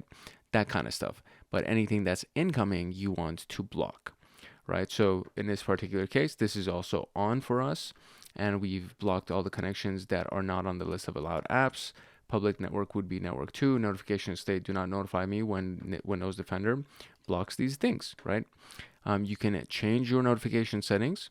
You can allow an app or feature through a firewall, and then you can see that this is the list of the apps that are available here, and then you have the options right on the right hand side. So these Windows device management would be allowed on private and public networks. Windows security is allowed on private and public networks. Let's see if there's anything that, I mean, all of these things that are not checked, that means those are technically not allowed, right? So remote desktop WebSocket should not be allowed on either private or public networks. You don't want people to remote desktop into your computer in any case, unless you actually specify that those things should take place, right? So you can see how these things, essentially anything that's been checked is allowed, and anything that is not checked is not allowed. And so here's one that is only checked for the private network, which is the dial protocol server. Let's see, what else do we have? I think that was actually the only one that was allowed on the private network. Everything else has been blocked, or everything else is either allowed both on public and private, or has been blocked completely on both ends. So that's it for the allowing of rules, or changing the allow or blocking of rules, which is right here. And then we can turn the Windows Defender Firewall on or off, and then we can restore the defaults, meaning restore to all of the default rules, which is what I presume the current rule set that is on this machine would technically be considered the default rules, because I haven't made any changes. So if I do make any changes, and then if I click it to restore defaults, it'll just going to reset it and restore it to its original default settings. So what we can do, or now that we understand this, now we can actually go ahead and create a couple of custom rules, because I think we do need to get some flags and some responses to some of our questions. Now, the first thing that we need to do to test this custom rule that we're going to create is we are going to first visit a web page. So I'm going to go ahead and open my Internet Explorer here, and then we're going to browse to a specific IP address, and then we should be able to access it because we haven't created any rules for it. And then from there, we will set up the rule. So the IP address is going to be http://10.10.10.10. Very fancy, very crazy. So if you can see this page, you're connected to TryHackMe, flag connection verified. So do I even need that flag? Let's see if I need that flag. I don't need that flag. It's not one of the answers that we need. So that's fine. The next thing that we're going to do is now we're going to create a custom rule to block it, I believe. So we're going to go to advanced settings, which will actually take us to the advanced version of the Windows Defender, which I already had open. So it should be this guy right here. Boom. So if we go over here, and if we click on advanced settings in our control panel, Windows Security Firewall or Windows Defender Firewall, if I click on advanced settings, it should just automatically take me to this, or I guess it's going to reopen another one, which is kind of redundant because I'll literally have it open right here. So this is the advanced version of the Windows Defender firewall. So Windows Defender with advanced security. Fancy. All right, so on the left-hand side here, as we established at the very beginning, is the inbound and the outbound rules. So we can create new inbound or outbound rules. So we're going to create one to block all of our outgoing HTTP and HTTPS traffic. So we do that by clicking on the outbound rule. And then from there, we're going to, let's see, click the outbound option. And then on the left side, you're going to click new rule on the right side, and it will open the wizard to create a new rule. So this is on the left side. We're going to go over here. We're going to click new rule on the right side, and it should open up a wizard for us to create the rule. So here we go. This is the actual wizard. The wizard is here. Cool. So we are going to create a custom rule, and from here we're going to move forward. And what is the custom rule supposed to be here? So it says all of the programs is going to be selected, and then we're going to click next. And then in the protocol type, we are going to choose, let's see, TCP as the protocol is what the instructions tell us to do. And then we're going to keep the local port as it is, which is supposed to be all ports, and then change the remote port into a specific port option right there. And then that remote port is going to be, let's see, write the ports in the field. In our case, it's going to be 80. And then we're going to do comma and 443 because we're blocking everything outgoing that would be for HTTP. So that would be port 80 and port 443. And then we're going to click next. And then it's going to say which local IP addresses does this apply to and which remote IP addresses does this apply to. And separate the port numbers by commas, and please don't leave spaces between them. That was the last note that they gave me. Okay. And I think that's pretty much it because there's literally no other notes after that. So after just doing those ports, I think it pretty much applies to everything. In the scope tab, keep the local and remote IP addresses as they are. Press the next button. In the action tab, enable the block connection. So there we go. That's what we got. Block connection, that's already been enabled. And then press next. That's all good too. And then in the profile tab, which is where we are, we keep all the network profiles checkmarked. Lastly, the final phase is to give your rule a name, and it's going to be the name. So what are we going to do? We'll do block HTTP and HTTPS traffic. That's all we're doing. And then we're going to click finish on this bad boy. And now we should have a rule. Look at that. Block HTTP and HTTPS traffic. It worked. We created a new rule. And then we can look at the info here. So the profile is everything. Yes, it is enabled. The action is to block it. There is no override. Any program at any address on any remote address, TCP protocols, any local port is any remote port would be 80 and 443, and authorized computers, any, authorized users, any. So that's great. Cool. So that actually worked. And now if we went back into this thing right here and pressed enter, it's going to say it should not be working. It should be blocked. See, something is wrong. Okay, so the only edit that I made to actually make this work was I went over here and I removed the space between the ports. So if we go to ports and protocols right here, notice how it has the space again, even though I deleted that space, and I went down here and I clicked apply, and that's the rule, and I clicked OK and everything, right? And then I came over here and this thing is actually right, and it didn't work. It said can't reach page, and then we're going to try it again, press enter, and it still does the same thing, can't reach page. So that's the only error that I saw, was that the ports and protocols, which again, like every single time that you open the thing and you refresh it, it has removed that, it's added that space. And so that space needs to be removed, and then you press apply, you press OK. And then as long as you don't go back into it, the rule doesn't get changed or anything like that, and then it'll actually work. So that's basically the only thing that I had to do to just make sure that this works. And that is officially it for all of the instructions that they gave us on this exercise. So let me make sure. Yeah, That's the last step. So we just need to make sure that that website was blocked. So now let's bring this back up to the screen here, and then let's answer these questions at the bottom that we got. So it says, what is the name of the rule that was created to block all incoming traffic on the SSH port? I mean, I already know this, so it's going to be deny 22. Oh, it's not, huh? Okay. So all right. So let me go open the machine back up. I hope I didn't cancel the machine out, because then I would have to wait for it to restart and do all that. Actually, we could do show split view, and the machine should still be there. And so now what we need to do is go into our advanced settings and then look at the advanced rules again. So we want, what is it? What is the name of the rule that was created to block all incoming traffic on the SSH port? So that's going to be under inbound rules. So we're going to click on inbound, and then we want all incoming SSH. So let me see if I could find that.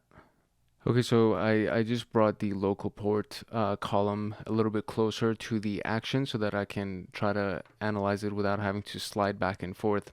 And so there's only two rules that have to do with the SSH port, which is port 22. And so the one that says block is the core op rule. So I was way off. So core op is the name of that rule. And now it says a rule was created to allow SSH from one single IP address. What is that rule name? So it's the very next one right here, and that is the infra team. I'm assuming that's the infrastructure team. So infra team would be that rule. And which IP address is allowed under this rule? So we're going to just open this thing up and go look at the IP address. So that would be under scope, and that is the 192.168.13.7. So 192.168.13.7. And that is it, baby. Okay, cool. So now we can actually go into the Linux IP tables, and I wonder if we're going to actually run any of these things, or if we're just going to read the instructions. So let me check to see if we're going to do this using our attack box, or we're just reading through this stuff. Okay, so there's actually no attack box for this. There is no machine that we're going to end up using for this, but this is it's fairly simple. It's like a really easy read through. If you are interested in learning about the uncomplicated firewall, which is UFW or IP tables, I highly recommend you check out the Linux Plus training series, the Linux Plus playlist that's on this channel. There's also the last video on that playlist that goes into scripting, and we actually create a couple of scripts for automating some of our interactions with our firewalls. So you can you'll learn a lot. You'll learn the basics as well as some of the most intermediate or more intermediate advanced stuff as well.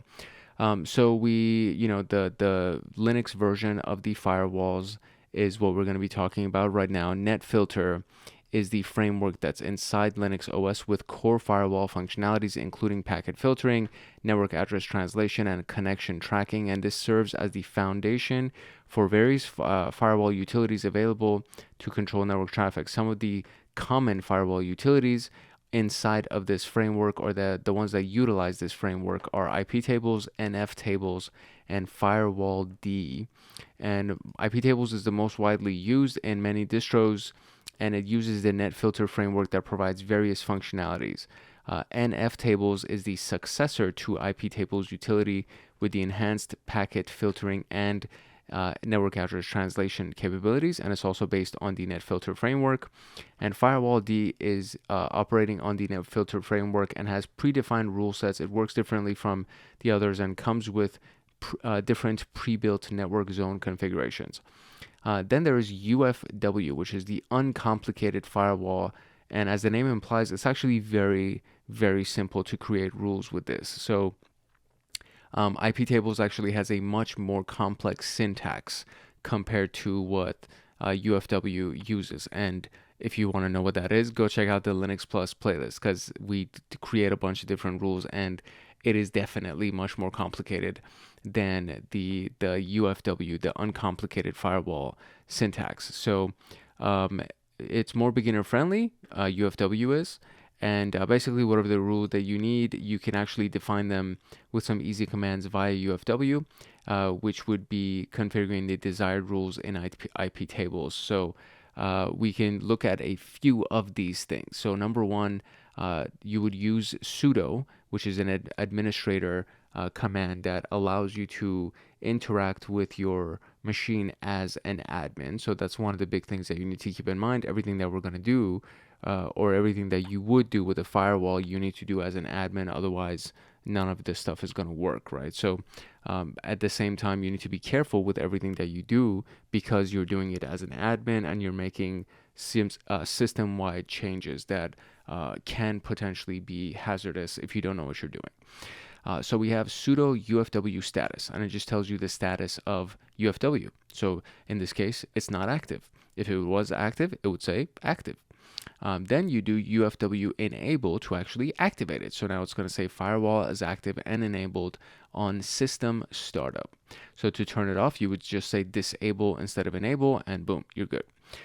So then we're going to create some rules, right? So in this particular case, the default in our command means that we are defining this policy as a default policy, allowing all the outgoing traffic unless we define an outgoing traffic restriction on any specific application in a separate rule.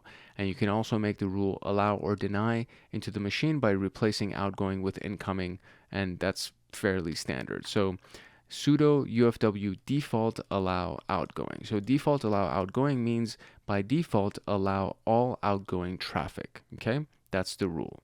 Now we can deny incoming traffic at any port on the system. So let's say that we want to block incoming SSH. So we would say UFW deny 22 TCP. Very simple. And as you can see, we specify the action, which is deny. And in this case, we've specified the port and transport protocol, which is TCP port 22. And this is the syntax, sudo UFW deny 22 TCP. Very, very simple. And then it adds it as IPv4 and IPv6, which is also very, very handy. And so if you want to list the rules that you have, you do sudo UFW status number. The number part is highly recommended.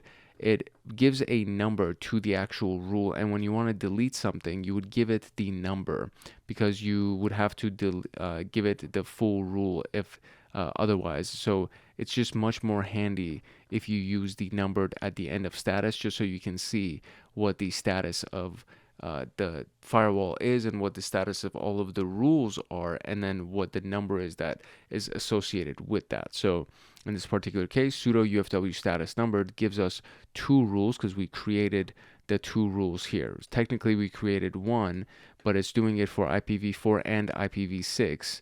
So that's what you have, right? So you have the version for 22 TCP on IPv4, deny incoming or deny in, and then you have 22 TCP on v6, which is IPv6, and it's also denying incoming from any location, right?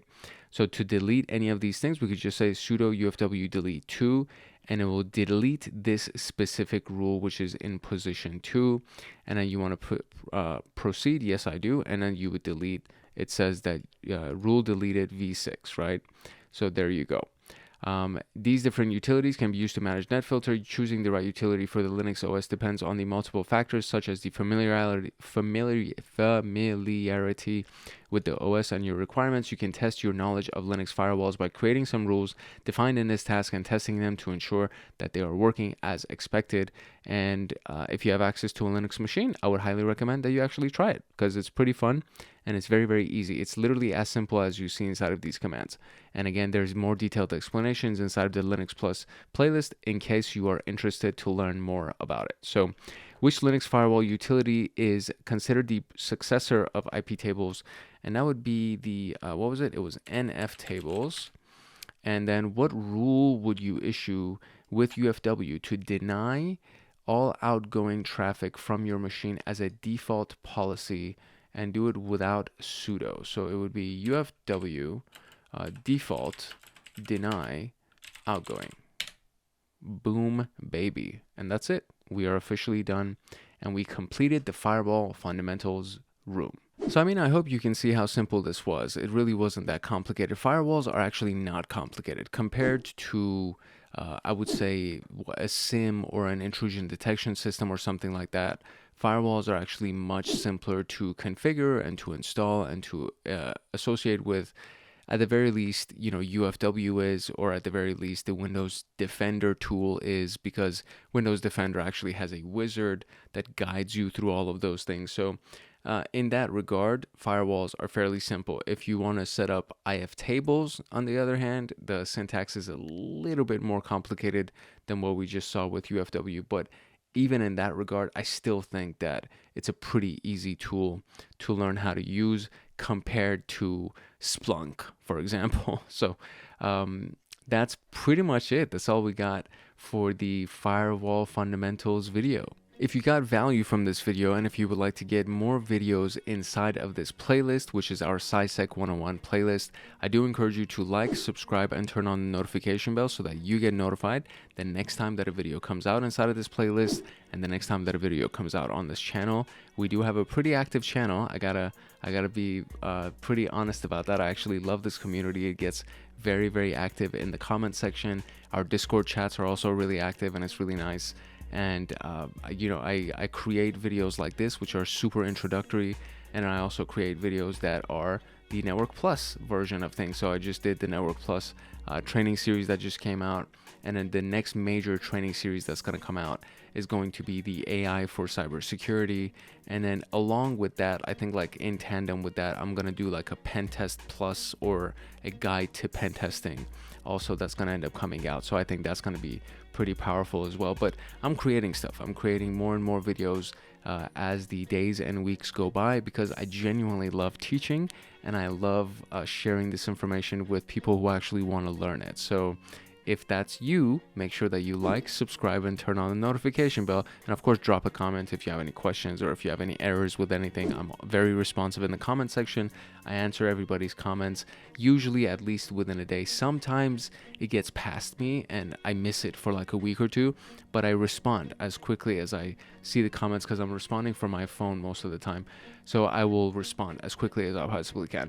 But anyways, that's kind of the whole thing with this. So like, subscribe, turn on the notification bell, drop a comment, and make sure that you say hi or ask a question, whatever you got. Yeah, that's it. If you'd like to support this channel and get access to me on Discord, consider joining Hackaholics Anonymous. We have 4 tiers: the Supporter, Agent, Guardian, and Master. Each tier gets its own Discord server and early access to content. The Agent, Guardian, and Master levels get exclusive content, bug bounties, exclusive downloads, monthly Python automations, live streams with me, plus so much more. And to join, you can simply click the link in the description below, or you can go to our homepage and click the join button there, or you can go to youtube.com/@hankhackshackers/join, and you will be able to join Hackaholics Anonymous. I hope I see you in our Discord chats. If not, I hope I see you in our comment section. And that's it. It's your boy Hank Hackerson at Hank Hacks Hackers, your favorite network and system attacker/protector. If no one else loves you, Hank loves you. Love, peace, and chicken grease. I almost broke my mic, and I'll see you in the next video. Later. In episode 46 of the CySec101 training series, we're going to go through the fundamentals of IDS systems, and these are intrusion detection systems. Very, very important software, very important tool in our toolkit when it comes down to security analysts and security engineers. And this is a part of the security solutions module that is a part of the cybersecurity 101 pathway of TryHackMe. And as a part of this video, we're going to go through what an IDS actually is. We're going to go through the various types of IDS systems, or IDSs. I guess technically IDS stands for intrusion detection system. So, and then we have the IDS example, which is Snort, a command line based intrusion detection system. And then we have the Snort usage portion, where we actually will end up using Snort. And then of course we have a practical lab that will issue us some challenges, and we're designed, or we are meant to go ahead and accomplish those challenges and solve those challenges so that we can complete this room. So I'm very excited about this one. I want to share this with you. Snort is a very powerful tool. It is open source, and it can do a lot of amazing things if you know how to use it. And there's several other videos on Snort that are already on this channel, but we are approaching this from the perspective of Cybersecurity 101, CySec 101. So if you've never used an IDS before, or if you've never used Snort before, then you're in for a treat. and this is going to be a great video, so I'm excited to share it with you. If you'd like to support this channel and get access to me on Discord, consider joining Hackaholics Anonymous. We have 4 tiers: the Supporter, Agent, Guardian, and Master. Each tier gets their own Discord server and early access to content. The Agent, Guardian, and Master levels get exclusive content, bug bounties, exclusive downloads, monthly Python automations, live streams with me, plus so much more. And to join, you can simply click the link in the description below, or you can go to our homepage and click the join button there, or you can go to youtube.com/@HankHacksHackers/join, and you will be able to join Hackaholics Anonymous. Now, without further ado, let us jump into the IDS fundamentals room. In the last video that we did on the CySec101 series, we talked about firewalls, and firewalls act as the first line of defense when there is traffic coming into your network or connecting to your specific device. But what happens after certain packets or certain connections have passed the firewall, but they are still considered to be malicious, right? So there should be some kind of security to detect the activities of the connection that passed through the firewall and have already taken place. So if an attacker successfully bypasses your firewall via a legitimate looking connection and then performs some kind of malicious activity inside your network, there should be something to detect it timely, meaning quickly, as fast as humanly possible. So for this purpose, we have security solutions inside of the network, and that is known as the intrusion detection system. So think of it as an example of a building's security. And so the firewall acts as the gatekeeper, meaning the security guard that checks the people coming in and going out. And there's always a chance that some bad actor will successfully sneak inside and start performing malicious activities. And he was missed at the gate, right? The security team didn't know him or didn't notice him, or maybe they just thought that he was like a legitimate person. But what if we catch him even after he gets in? This can be done by surveillance cameras present throughout the building, and the IDS plays the role of the surveillance camera in this instance. So it sits in a corner, monitors the network traffic based on the signature and anomaly-based detections, and detects any abnormal traffic going out or in the network. Upon every detection, an alert is generated for the security admins, which will be you or me, and the IDS does not act on those detections. It simply notifies you. So there's something called an IPS, which is an intrusion prevention system, and that actually acts on whatever the detection is that it does detect. IDS does not act on anything. It simply just notifies us about what's going on, and then it's our job to respond to it in a timely fashion. So this is our little animation, and the packets are going in and out from the network. So this is technically coming from outside of the network, assuming that it's going through the firewall first, and then the firewall stops the malicious packets from going through, and then something does end up going through and it ends up at the computer. So technically this is just a firewall doing what it's supposed to do, but whenever it lands at the computer, it's supposed to detect any other malicious activity through the IDS. So this is what we're going to be talking about in this video, which is the types of IDS and their detection capabilities, working of Snort IDS, and then the default and custom rules in Snort, and then making our own custom rule in Snort. So this is a really good one. I'm excited about this one, and I think you're going to get a lot of value out of it. The first question is, can an intrusion detection system prevent the threat after it detects it? And the answer to that would be nay, because it only detects it. So let's talk about the types of IDS.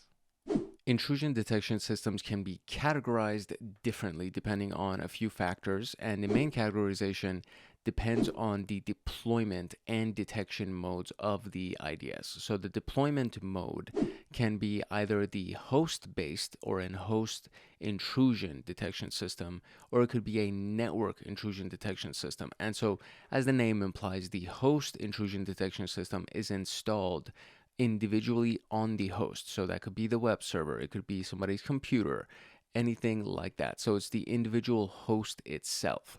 A host is basically another term for a computer, essentially.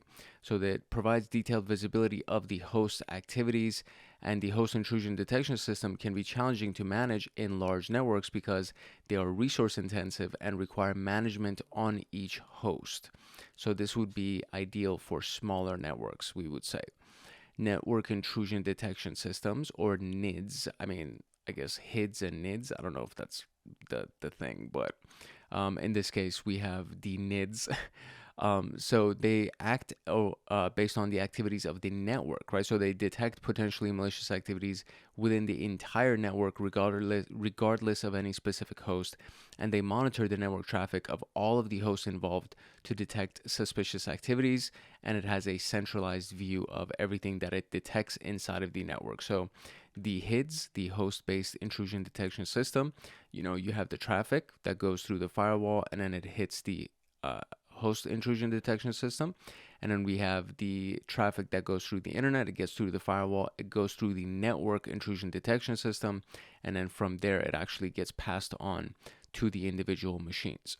Then we have the detection modes. So signature-based IDS is another term for heuristic. So we talked about heuristic firewalls in the last video, and heuristic and signature-based essentially act as in the same way. So the attacks that occur daily, or the attacks that have been documented, right, they have some kind of a unique pattern, or at the very least we can call it a signature.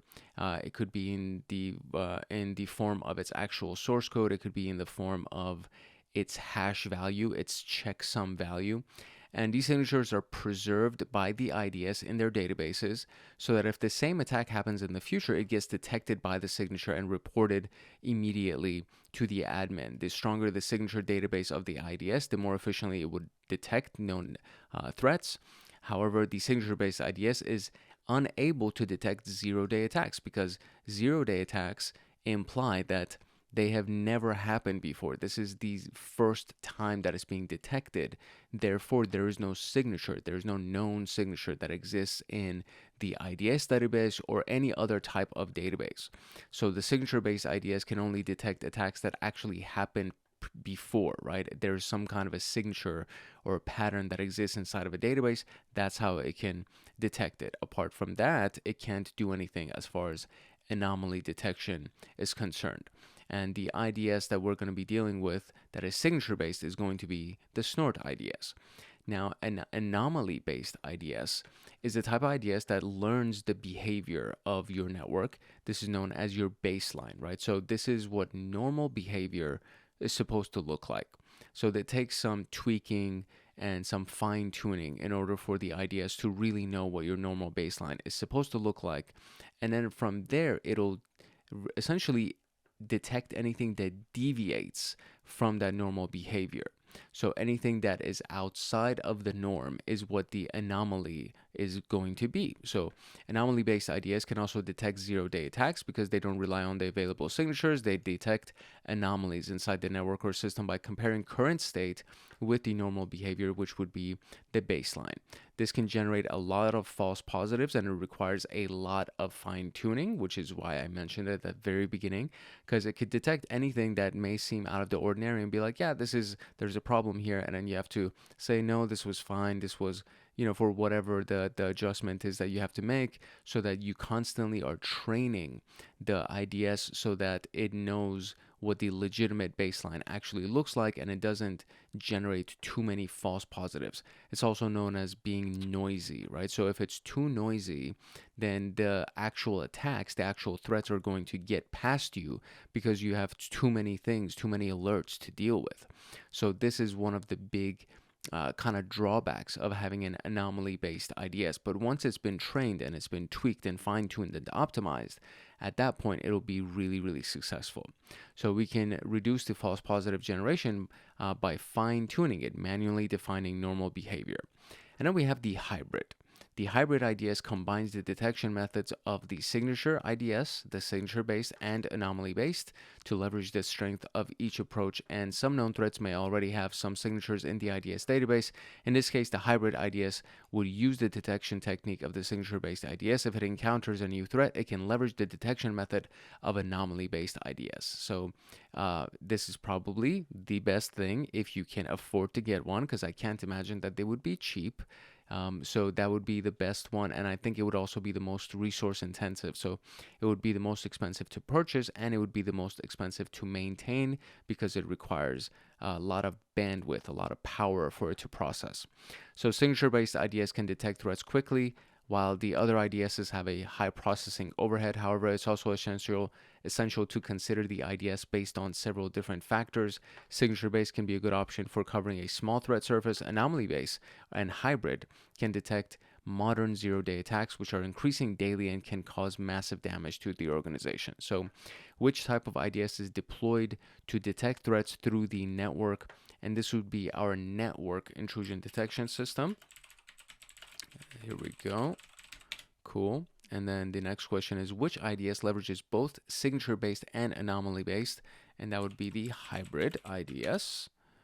And that's it. All right, cool. Let's talk about Snort.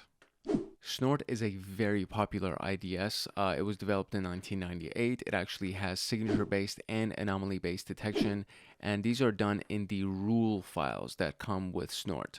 When you install it, there are several rule files that come pre-installed in the package, and these files contain a variety of known attack patterns, also known as signatures, right? So Snort's built-in rules can detect a lot of malicious traffic for you. However, you can configure it to detect types of traffic of network that are not covered by the default rules, and you can create custom rules based on your requirements to detect specific traffic. You can also disable any built-in detection rules if you don't, or if they don't point to harmful traffic for your system or your network, because they would actually cause noise, right? There would be false positives, or they just are irrelevant, so they're taking up processing power.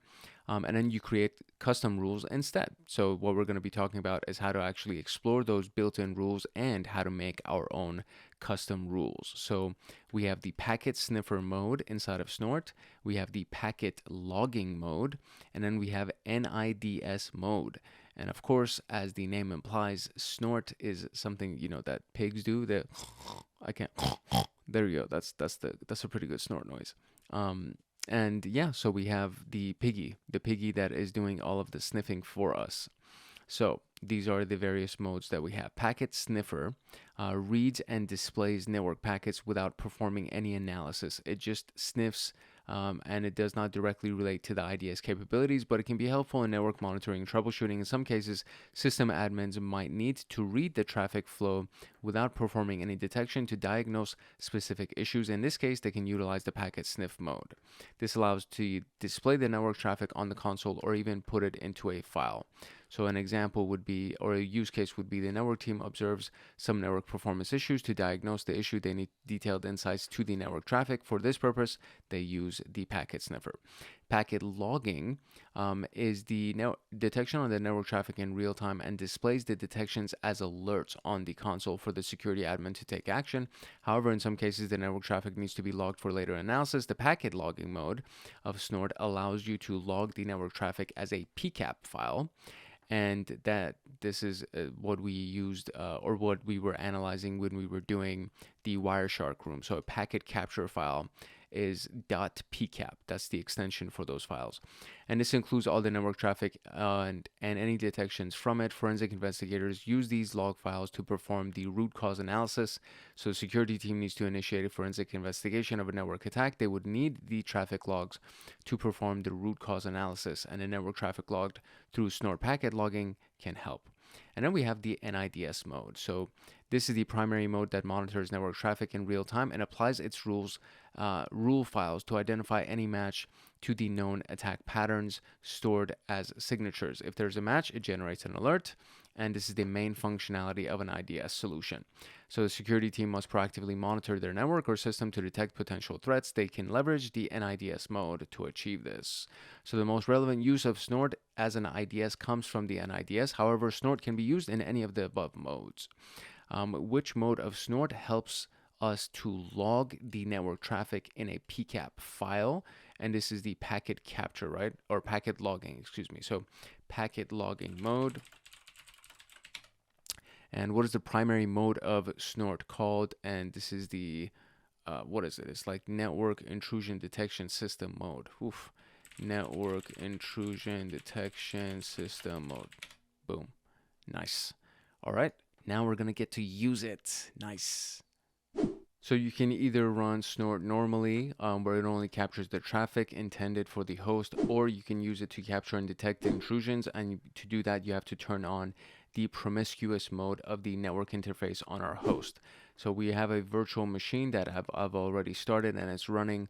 The built-in configuration files or the built-in rule files are going to be inside of the configuration directory or the configuration partition. I don't think it's a partition. It's actually the one of the main directories that just holds all of the the configuration files, excuse me, inside of Linux. So in this instance, we are going to have another directory called snort inside of the etc directory that holds all the configurations. And inside of the snort directory, we have all of these various files that come pre-installed, and they are configuration files, right? So we have rules in here as well, and the snort configuration file is the key file where you can specify which rule files to enable and which network range to monitor and enable other settings. And the rule files are stored in the rules folder that we can see over here, and we can create or modify them. So this is the rule format. Let me see if I can get you any kind of a good view here. Let's see. There you go. That's pretty good. So this is the average rule. This is what a rule looks like. So the first thing is the action that you want it to take, which is going to be an alert in this case. The very next one is the protocol that we are monitoring. So in this case, it is a ping ICMP, right? ICMP ping. The source IP and the source port. And then this is the direction. So this piece right here, that is the dash forward or the dash greater than symbol or whatever. So that is the direction of where it's going. So we're saying from any source port and any source IP to this destination IP, which is our home network, on any destination port, I want you to do this. And so essentially, this is all of the attributes of the alert that are going to be generated. There's going to be a message attached to it, which is ping detected. There's the SID, which is the signature ID for this, and it needs to be unique for every single rule. So you have to have a unique SID for every single rule. This part's very important to understand. And then the rule revision is, in this particular case, the very first revision. So this is also just for your own tracking for all of the rules that you're creating. But for the most part, this is the most important. If you have multiple rules, the SID needs to be unique for every single rule. And if you recreate this specific rule multiple times, you could have a revision of 1, 2, 3, however, right? So this is the action, this is the protocol, the source and destination port, the direction that it would go, and it could be in both directions, right? It could be a less than and a greater than symbol, and that would imply that in either direction. And then in this particular case, we're saying that it's going from any source port or source IP address to our home network or home net device right here. And then from here, we're going to have any port on our home network. And that's what we want. So in this particular case, there's a ping that's been detected that's going from these places to our home network, right? So that is pretty much what I explained. So I'm very, very happy about that. And now we can go into the rule creation. So we're going to paste the sample rule explained above into the custom locale rules file in the snort directory. So we're going to open it, and then we're going to paste it, and then we're going to test it by using the snort command. So when we start the snort tool to detect any intrusions defined in the rule, for this we have to execute it with sudo privileges. So you would do sudo snort, and let me see if I can zoom in on this a little bit for you. Let's see how this works. Boom. Okay, that's better. So we could do sudo snort, and then quiet mode, meaning we just don't want it to display everything onto the screen. We are going to be listening, or excuse me, logging this specific file. We're using this specific snort location, or excuse me, what am I saying? We're putting it, I believe, from this specific file. I should probably read all of those to see what the options are, but for the most part, I believe what we're doing is that we are using this specific log location is where we're going to create the log, and then the interface is going to be our local interface, and then we are going to alert on the console, and then the configuration file that we want to use for this is the snort configuration file. So I apologize for being a little bit unsure about this, but it's been a while since I've used Snort, so I just had to remind myself of all of these things. So in our case, the loopback interface is not called LO. So replace it with the correct interface name, and then we're going to ping the IP address, which is going to be our loopback IP address, which is this. This is the IP address for every loopback for every single machine. And then the screenshot below shows the snort generated loopback ping detected, which is going to happen as we run it. So essentially, we're going to be doing this in a different terminal. And that's pretty much it. And then running it on PCAP files is another version right here. So we saw that you can use it in a PCAP file to detect it. And you have to perform a forensic investigation in that case, for example. And this is usually logged in that PCAP. And so it's equipped to perform detections, and we can just run it as such. So again, same thing, sudo snort, quiet mode, and we're going to throw our logs in here. And then the read of the PCAP, right? So in this particular case, it was saying the interface that it wants to interact with is the local or the loopback interface. In this case, it's reading the PCAP file. And then again, the alerts are going to come into the console. And then we are using this configuration file to go through it. So replace the task PCAP with the path to your PCAP file for analysis. And that's it. So first, we're going to answer as many questions as we can, and then we're going to go and run that example that we had. So where's the main directory of Snort that stores its files? And that will be etc snort. And then, excuse me, which field in the snort rule indicates the revision number of the rule? And that would be rev. Which protocol is defined in the sample rule created in the task? And that would be ICMP. And what is the file name that contains custom rules for snort? And that would be the snort.configuration. Oh, is it not configuration? Snort dot, I thought it was configuration. Is that it? No. Let's see. Excuse me. So it is actually the local dot rules, I believe. That would be the answer. So let's try that one. I think that's the answer, actually. Local dot rules. That is indeed the answer. Okay, so before moving on to the practical lab, I do want to just kind of try this out that we did over here. So we are going to first and foremost, we're going to go open up this specific local.rules, and we're going to add this rule that we have over here to it. So I'm just going to copy this to make it a little bit quicker. So we are going to do sudo nano, and we're going to open up etc snort rules and then local.rules. And these are our local rules that we're going to use. And then at the bottom, oh, this is already added. That's so insane. This is already inside of our thing. So from ICMP any 127001, do I have it? ICMP any, oh no, that's it. That's for the home. Okay, so boom, we're just gonna add this right here. I'm just gonna paste it at the bottom right there. Boom, there we go. And then, oh, what did I just do? Okay, no, that's great.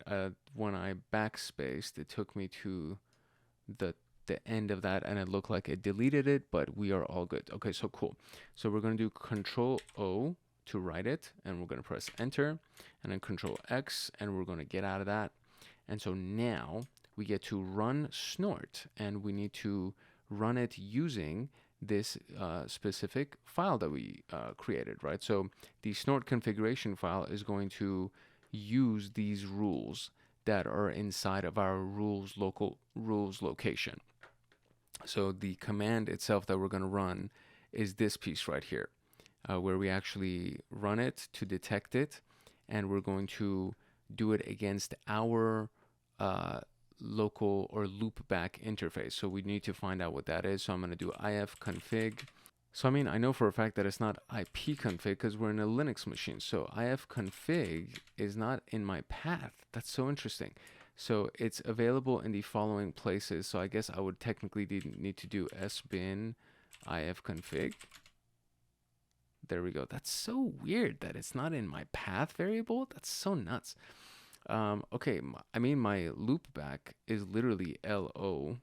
So I don't know why they're saying that it's not in my loopback, or it's not called. In case your loopback is not LO, replace it with the, oh, I see. It says in case it's not LO. I see. That's so fucking, okay. All right. Excuse my French. My bad.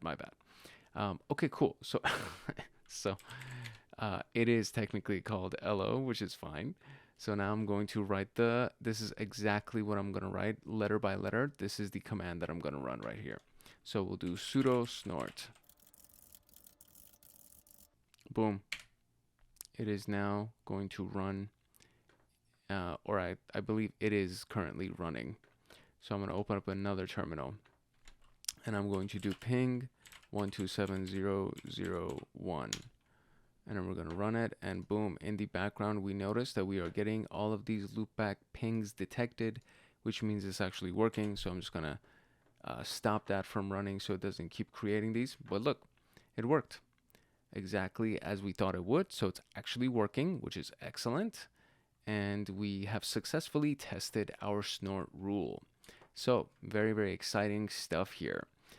Then we're also going to stop snort from running in this window. So now snort is not running anymore. And that was the command. Very literally the same exact command that we had before, or we had in the instruction sudo snort in quiet mode. And then we're going to do L verilog da da da. In quiet mode means that all of the stuff that is going to normally print, we're not talking about the alerts, right? Because the alerts in this specific case are actually supposed to come onto the console. We're not talking about alerts. We're talking about each individual action that snort is going to take as it's running everything. That's what we're going to run in quiet mode. And typically that's kind of like the default instruction that we're going to get throughout all of these rooms. And it makes it a little bit easier, especially if you're trying to generate the alerts onto your console. It makes it less noisy. It creates less output that's going to come onto the screen, which makes it a little bit easier to handle. So then we can use the pcap file. So let's see where our pcap file is, and I'm going to use it in this window. So I will run the ls command, and I mean, it could be anywhere really. So let's go to the desktop just in case. We have mate terminal.desktop. I don't think that's it. So let's do, I could always search for it too. There's nothing in there. So why don't we do this? We're just going to do cd back, and then we'll do find inside of our root a file, or I think it's file like that. And we'll do by the name, and then we'll give it an asterisk, and, or let's do it in the quotes asterisk pcap like that. And now we'll do to dev null. Let's see if that works. Nothing showed up here. So let me change from file. We're just going to say find me anything that ends with a pcap. Let's see what it finds. All right, cool. So there is, all the stuff in our trash files. And then we have the intro to IDS pcap, which is inside of the snort directory. And did they say that it was over there? I wonder if they actually showed it at the very top. It does not show it over here. Okay, so I did not miss it. I thought that maybe I missed it. But it is inside of the Etsy snort location. So we got that going. And so now we can just run it on the pcap file. And what are we going to analyze it for? I'm not really sure what we're going to analyze it for, but we're analyzing the pcap file. So let's do it. Let's see if we have any specific questions. Sudo snort.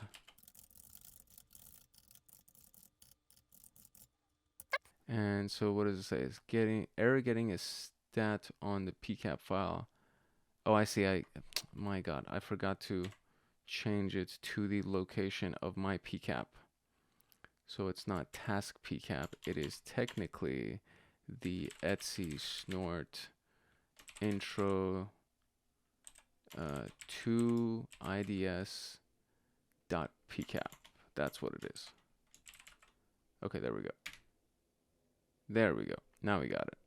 So this is the data, and so there's SSH connection detected. These are all of the alerts that were previously generated, And on 7/18, the last one was generated. And then today, there should have been one. No, these were also on 7/18. So ping detected, priority, da da da da. So this is the last PCAP. This is not an update on any of our activities. This is just old stuff from July 18th of whatever year. I'm not exactly sure what year this would be. It just says July 18th. So anyways, this is how you read a PCAP file using Snort, and then you would need to extract your data accordingly depending on whatever you're looking for. So that's it. So we ran Snort in the alert mode. We pinged ourselves and we saw those alerts actually show up. And then we also read a PCAP file using Snort. So based on this information, we are now going to actually run this practical exercise. So let's see what the scenario is. Okay, so we're literally supposed to run it on the intro to IDS PCAP, which I already did, so I don't even need to worry about that.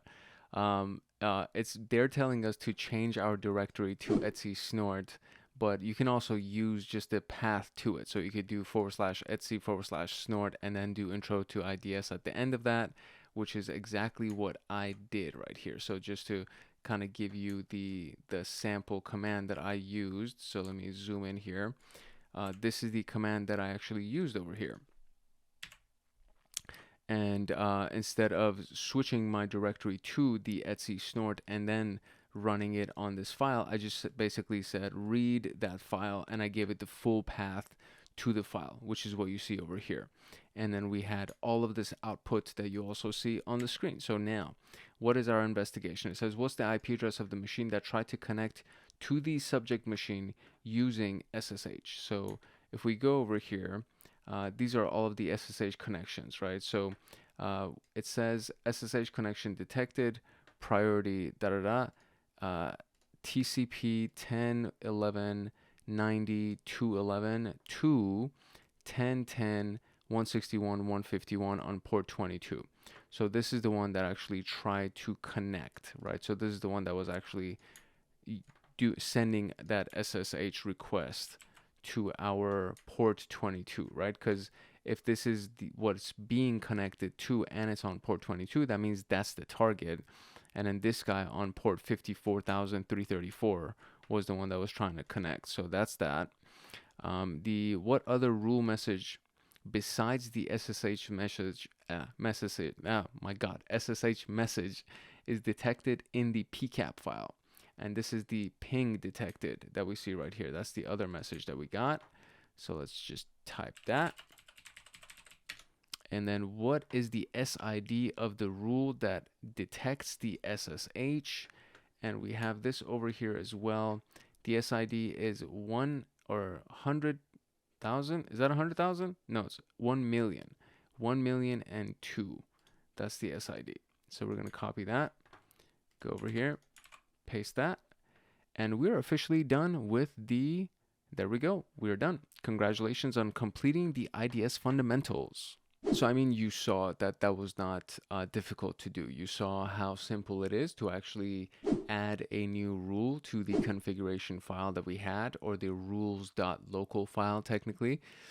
And then from there, we were able to run it using the configuration file. And then we ran it in a live capture environment. And we also ran it against a PCAP file. And then we did our investigation on it. This is extremely beginner stuff.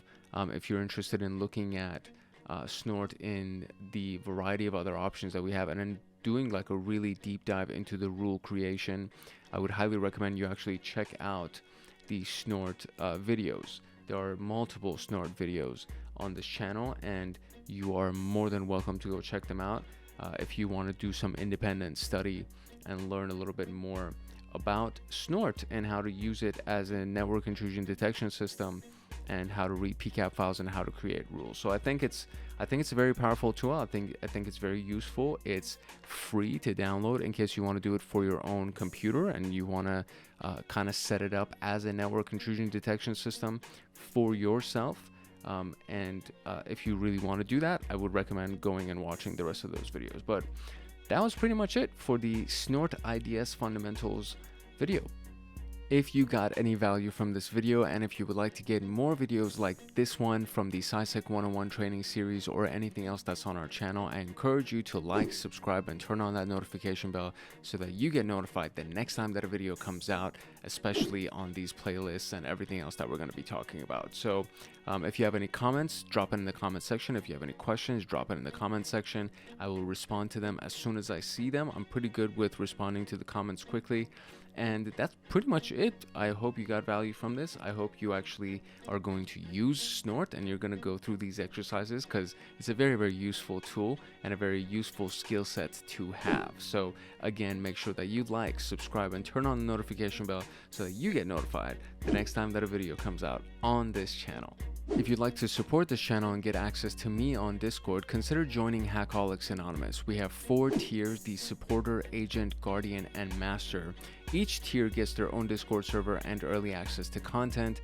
The Agent, Guardian, and Master levels get exclusive content, bug bounties, exclusive downloads, monthly Python automations, live streams with me every single month, plus so much more. And to join, you can simply click the link in the description below, or you can go to our homepage and click the join button there, or you can go to youtube.com/@HankHacksHackers/join, and you will be able to join Hackaholics Anonymous. I hope I see you in the Discord chats. If not, I hope I see you in the comment section, and that's it. This is your boy Hank Hackerson at Hank Hacks Hackers, your favorite network and system attacker/protector. If no one else loves you, Hank loves you. Love, peace, and chicken grease, and I'll see you in the next video. Later. In episode 47 of the CySec101 training series, we're going to go through the overview and the beginning foundational stuff of the vulnerability scanner. And there are many different vulnerability scanners available, so this is going to be a really good one. This is part of the Security Solutions module, the very last video of the Security Solutions module of the CySec101 pathway of TryHackMe. And as a part of this room, or this part of this video, we're going to go through the introduction to vulnerabilities, just so you know what they actually are and how they work. Of course, if you have never seen them or heard of them before, it's a pretty big concept in cybersecurity. We're going to talk about vulnerability scanning and the various tools for vulnerability scanning. We need to talk about the common vulnerabilities and exposures and the common vulnerability scoring system, so CVE and CVSS. And then, of course, we're going to talk about an open source vulnerability scanner, which is OpenVAS, and it's a very, very good one. A lot of people use it, a lot of companies use it, and then we're going to use OpenVAS to actually do a practical exercise. So I'm excited about this one. I think you're going to get a lot of value out of it. We're getting more and more into the tooling stuff, and this has just been it's been a good run that we've had over the last 5 or 6 videos inside of the CySec101 playlist. So I hope you hang out with me, and I hope we actually get a chance to do some cool exercises together. So let's do it. If you'd like to support this channel and get access to me on Discord, consider joining Hackaholics Anonymous. We have 4 tiers: the Supporter, Agent, Guardian, and Master. Each tier gets their own Discord server and early access to content. The Agent, Guardian, and Master levels get exclusive content, exclusive downloads, bug bounties, monthly Python automations, live streams with me every month, plus so much more. And to join, you can simply click the link in the description below, or you can go to our homepage and click the join button there, or you can go to youtube.com/@HankHacksHackers/join, and you will be able to join Hackaholics Anonymous. Now, without further ado, let us jump into the vulnerability scanner overview. Alright, what are vulnerabilities? So imagine you're living in a small, lovely house. One day, you notice that your roof has many small holes. If not treated, these small holes can cause significant problems.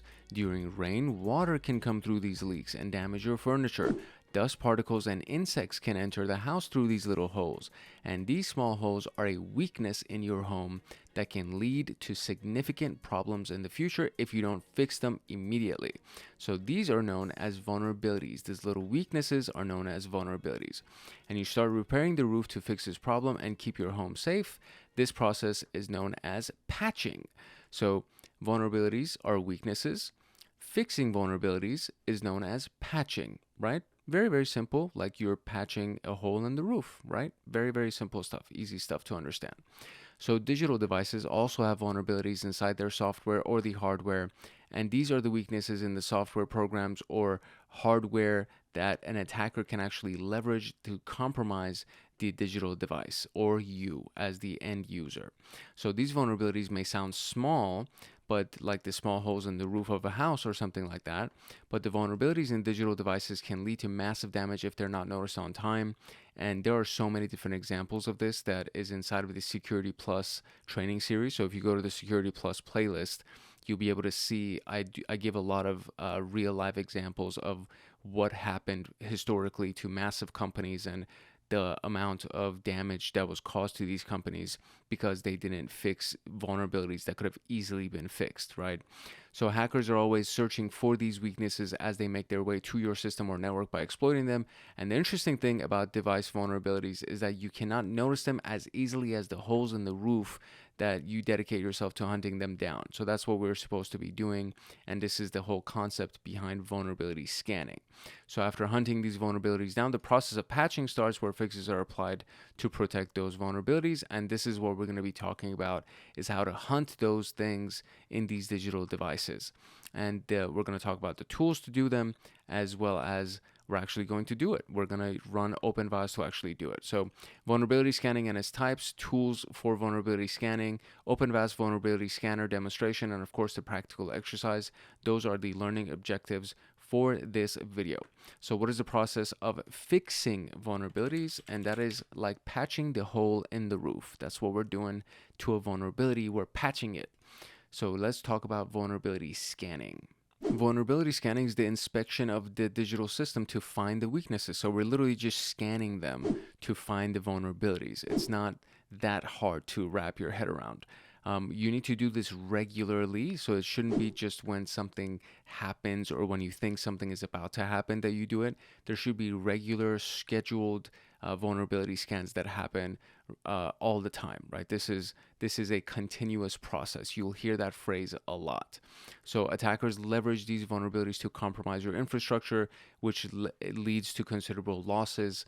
And it's also important compliance requirement of many regulatory bodies because they want you to be on top of it so that customer information doesn't get leaked, sensitive information doesn't get leaked, things like that. So it's very, very important to know that there are compliance and regulations and security standards that advise performing vulnerability scans quarterly at the minimum, but more frequently if you can, right? So some advise doing it once a year, which I think it's not enough. Honestly, if you're a big enough company, you need to be doing it like all the time, once a month if you're Microsoft, you know what I mean? Or once a week if you're Microsoft. Like there should be a team dedicated just to doing vulnerability scans.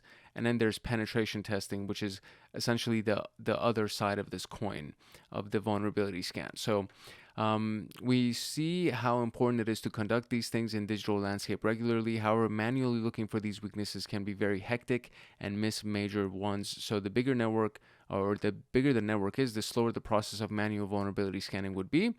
And this is where the tools come in. The automated vulnerability scanning has made life much easier. And you just install the tool, give it the IP address that you want it to run the scan against, and it will go nuts and it will find whatever it possibly can and even give you the details of it. It'll generate reports for you. It'll score it, whether or not it's super severe or something that you don't necessarily need to worry about. All of these things are available through these vulnerability scanners. And once you've identified the vulnerability, you can fix them. And of course, this is known as a patch, as we've already discussed. So we have different types of vulnerability scanners, and there are several categories that fall into, or at least two categories, excuse me. There's the authenticated scan versus the unauthenticated scan. And this is referring to your login credentials. So if you're doing authenticated, the credentials of the subject host must be provided so that you can log in and actually do it. And this identifies a vulnerability that can be exploited by the attacker having access to the host, meaning they've logged in. And it provides a deeper visibility into the target system by scanning the configuration and installed applications. So scanning an internal database by providing the credentials to the vulnerability scanner, that's the authenticated. Unauthenticated is when you don't require the host credentials and it only just needs the IP address, and it identifies vulnerabilities that can be exploited by an external attacker that does not have access to the internal network. It's less resource intensive and straightforward to set up. So you just scan a public facing website, and that's basically it. And then there's the internal versus external scan. So the conducted from the inside of the network is an internal scan, which requires authentication. So this is essentially you're doing an authenticated scan. It focuses on the vulnerabilities that can be exploited inside the network, identifies vulnerabilities that would be exposed to the attackers once they get into the network, and external scans conduct from outside of the network. It focuses on vulnerabilities that can be exploited from outside the network to get into the network, right? So it identifies the vulnerabilities that are exposed to the attacker from outside the network. And then we have the external scan that looks like this. We have the internal scan that's inside the network and actually running it. So you can see that they're outside of this cloud that has all of the devices. That's external. And then when they get inside the cloud, they can scan all of the devices internally, right? So from outside, they're just basically scanning the cloud itself, essentially.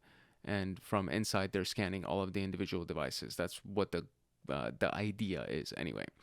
So the choice between vulnerability scan types depends on several factors. Authenticated are often used for internal vulnerability scanning, while unauthenticated are used for external vulnerability scanning, also known as PenTesting. So which type of vulnerability scan requires the credentials of the host? And that would be authenticated. There we go. What type of vulnerability scan focuses on identifying the vulnerabilities that can be exploited from outside of the network? And that would be an external scan. And that's it. All right, so let's talk about all the tools for vulnerability scanning. There are a lot of them. I think the biggest name in vulnerability scanners is Nessus. So it was developed in 98. There we go. It was developed in 98. Tenable bought them in 2005 and it became their proprietary software. It can do a lot of stuff and it's used by large enterprises. It's available both free and paid versions. The free version offers a limited amount of scan features. In contrast, the commercial version offers advanced scanning, unlimited scans, and professional support. And it needs to be deployed and managed on premises. So this is Nessus, okay? We have Qualys. Developed in 99 as a subscription-based vulnerability management solution. Along with continuous vulnerability scanning, it provides compliance checks and asset management. It automatically alerts on the vulnerabilities found during continuous monitoring.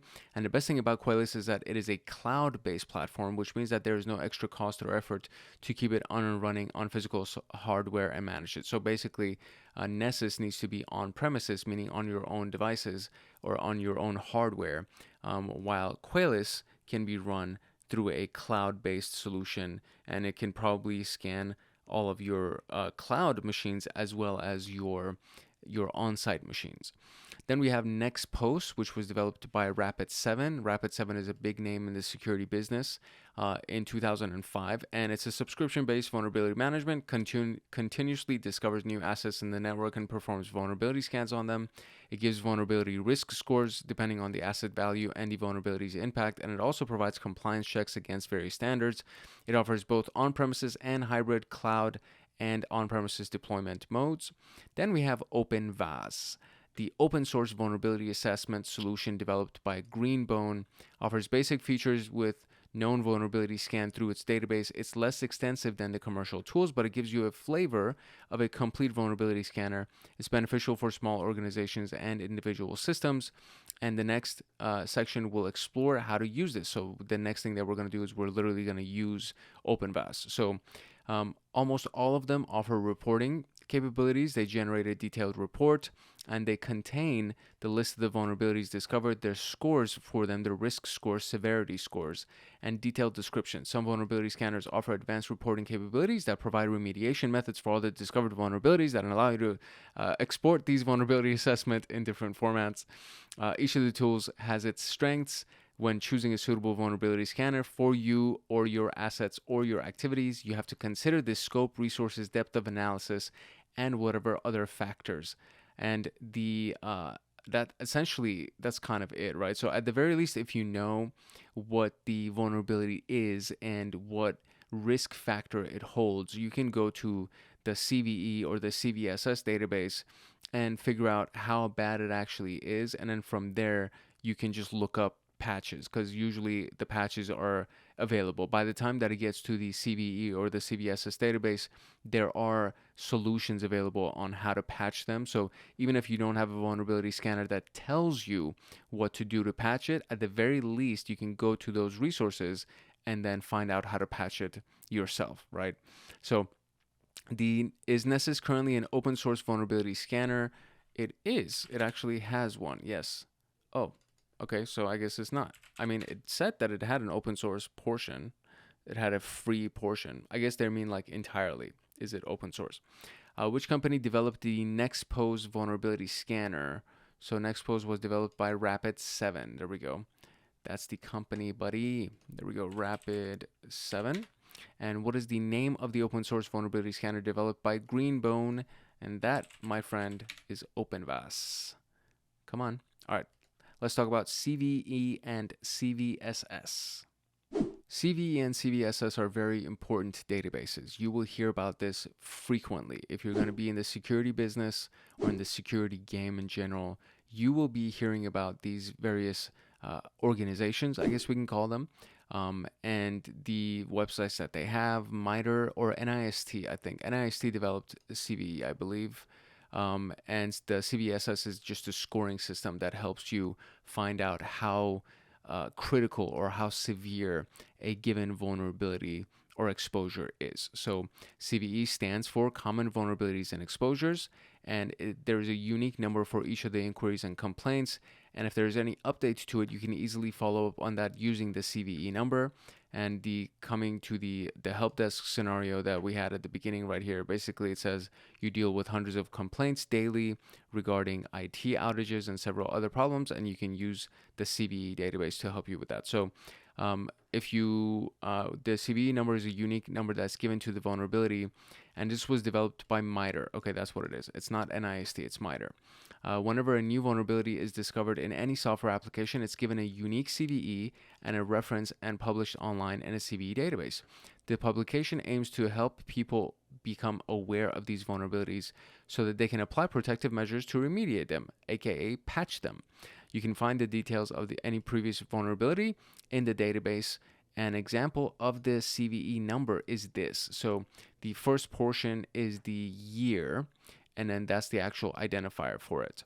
So the prefix, every CVE actually has the prefix CVE in the beginning. Then there's the year, which is the year that it was discovered. And then the arbitrary digits, the last part, that contains 4 or more arbitrary digits. That's basically kind of the identifier for this, right? So if you see something that's 2024, that means it's like it literally just happened. They just discovered it. And there are thousands of vulnerabilities that were discovered in 2024. This is not the game of cybersecurity is constantly evolving. So these things will be happening regularly, which is why the industry is expanding the way that it is. So CVSS stands for Common Vulnerability Scoring System. And if we return to the help desk example, you would need to prioritize these things. This is why there's a scoring system. And so it goes from 0 to 10 based on severity, and 10 would be critical. If it's a level 10, you need to address it right now. You need to address it yesterday. If it's a level 0, it's like, all right, bro, we don't even need to think about this, honestly. In the computing world, just as each vulnerability has a CVE number that uniquely identifies it, it also has a CVSS score that tells you how severe that vulnerability is, and it looks at multiple factors to be able to calculate it. For example, the impact that it can have, how easy it is to exploit somebody based on that vulnerability, and this is the scoring range. So from 0 to 3.9, it's low. Don't really worry about it. 4 to 6.9 is medium, 7 to 8.9 is high, and 9 to 10 is critical. So essentially, anything that is high or critical needs to be addressed immediately. Medium would be the very next in line, obviously, and then low would be the last in line. So you literally go for the highest score first, and then from there, you just work your way down until you've taken care of everything, essentially. So what does CVE stand for? And that would be the Common Vulnerabilities, right, and Exposures. And then which organization developed the CVE? And that would be the MITRE organization. Oh, it's MITRE Corporation. My bad. MITRE Corporation. What would be the severity level of a vulnerability with a score of 5.3? And that would be a medium. And now we get to talk about OpenVAS. All right, so to be able to run this, I think we actually have to install it on an Ubuntu machine, and the installation requires many dependencies. So we're going to use Docker to install it because Docker is a container manager. And so it allows you to install everything, including all of its dependencies and all of that. So we have already installed OpenVAS on the machine given for the practical exercise. So why the hell are you telling me that I need to install it? Like, what was the point of all of that? Jesus. Okay, so if you wanted to install it, this is what you have to do. So you have to do sudo apt install docker.io. Now, depending on the version of Linux that you're running, depending on the distribution of Linux that you're running, your package manager may be apt, it may be yum, or I think DMG or something like that. There are a few different package managers. So once you go through that, it'll install it, and then we'll run this specific command to actually run it with all of the dependencies installed. So we will run the following command to install OpenVAS container with all of the, or excuse me, my bad. So this is to install Docker. And then when you have Docker installed, you will then use Docker to run this specific command to install OpenVAS. So my mistake, this one is to install Docker. This one is to use Docker to install OpenVAS. Once you have it installed, then you need to essentially open it via its web interface. And you can do it through this command. So there's actually a given command that's available for this. We can go down here to run the command. This is just showing a bunch of screenshots for it. I think the command is actually on the next page. But you can run it inside of the terminal and it'll just open it for you. In this particular case, let's see. Let's go from the very top here. So you can access it by opening any of the browsers and typing this in the URL, which is your loopback URL. And this will take you to the login page. Once you enter the correct login credentials, the following dashboard will open. Your login credentials will be developed as you go through the installation. You will be prompted to create your login credentials. This is the dashboard. So this is what it looks like. It's very similar to essentially any other security appliance. And then as we go through it, we can actually start running a vulnerability scanner. So you have to create a task to be able to do this. And then you would, inside of the tasks drop down, inside of the task menu, you will go inside of the scans option, or excuse me, vice versa, my bad. The tasks option is available inside of the scans option. So inside of the scans menu, when you do a scans drop down, you can create a new task. So this is what it looks like over here. Let's see if we can zoom in on this a little bit. So this is inside of the scans menu over here. And then we have this button, this star button, and then you click on that and then you can create a new task. And from here, we enter the name of the task, we click scan targets and highlight whatever the IP address is that we want to use. So this is where the scan targets would be. And then you click on that and you actually designate your target that you would want to scan. You enter the name of your machine and then you enter the IP address that you want to scan, and then you basically just click create. The rest of these options are not necessary right now to be able to run your very first scan. If you're doing an authenticated check, it's available down here where it actually says use credentials for authenticated checks, and then you would do a drop down and select a credential profile that you've created. So you actually have to create your credential profile before you do the authenticated check, but it will just use that credential profile to log in and then do it as such. So there are multiple scan options that are available. Each scan option has a scope of scanning. You can study the details and choose accordingly, and then click the create button. So we have that over here. So we go under the scan options and we have the OpenVAS default as our scanner, and then there's the full and fast, there's discovery, full fast ultimate, full and very deep phrasing, full and very deep ultimate, very phrasing. And then we have host discovery and system discovery, which are the potential options that we see right here. And then once you've selected that, you click create, and the task is created and it will be displayed on the task dashboard. To initiate it, we can click the play button in the actions option of the task. So you'll actually see the task at the bottom right here. So we have the name, which is the first scan, the status of it, etc. You got to press the play button right here for the task to start running.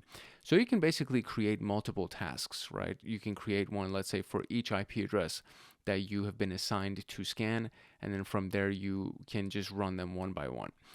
It'll take a few minutes to complete it. After it's completed, you'll see the mark as done, and the visualization inside the task dashboard will display some numbers indicating the severity of the vulnerabilities.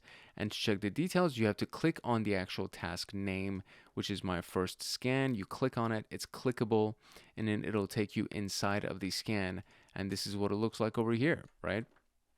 So we have the results, which is there are 13 vulnerabilities that have been found, and then that's also clickable. So you can click on that and it'll take you into the details of the vulnerabilities, and it'll give you the list of the vulnerabilities along with their scores, right? So this is the name of the vulnerabilities. We have the severities of the scores right here.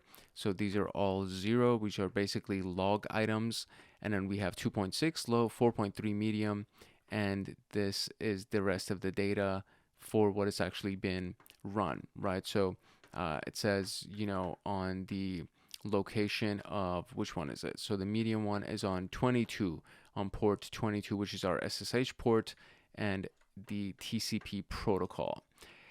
So, like any other vulnerability scanner, it allows you to export these results as reports, and you can fetch the reports in any format from your task dashboard, which makes it very useful when you need to go ahead and create some kind of a report for your superior, right? So it's like if you go into a meeting and you need to tell them about what you found, you just use the PDF document, or you can export the PDF document and email it to them, present it in front of the C-suite executives, so on and so forth. So these reports that are generated for you are very, very useful, and it has all of these details that you see inside of the dashboard. It creates all of those details and then some, and it's just very, very handy. So what's the IP address of the machine that was scanned in this task? And we have it right here, 10.10.154.44. So let's go right here.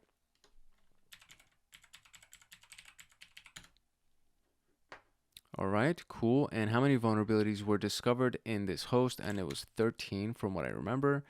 Very good. So now we're going to run our practical exercise. So in this exercise, we are not running the scanner apparently. So this company has already ran the scan on their IP address, and the activity was intended to enhance their security posture. So they created this report, and now we are the information security engineer working for that firm, and we are reviewing this report. So it's already on the desktop, and we're going to open it and use it to answer the questions.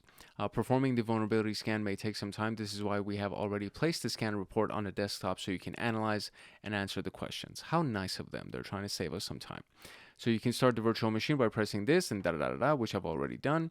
Once it has started, if you prefer to perform the vulnerability scan yourself rather than analyzing the scan report, you must start the Docker container of OpenVAS to access it, and you can do so by running this. I am not going to do that. I will rely on their report to answer their question, but should you choose to do it yourself, you can just do Docker start OpenVAS. Once it has been started, then you can go to this specific IP address to log into OpenVAS, because once OpenVAS is actually started, then this IP address, your loopback IP address, is going to be the IP address that you will visit to log in. The username and password in my particular case is admin, which is the default login credentials for the tool, and then you can modify that and change that later on your own installation. Obviously, you need to do this on your own computer or on your own virtual machine when you log in to TryHackMe. So let me go ahead and open this report real quick so that we can get some answers here. What's going on? Why can't I zoom out? Oh, I'm already super zoomed in, so I need to do this. I need to actually zoom out of the page like that. Okay, cool. All right, here we go. There is the file. It requires a username and password because I see a locked icon on it. So I wonder if it's basically the same username and password as the OpenVAS application.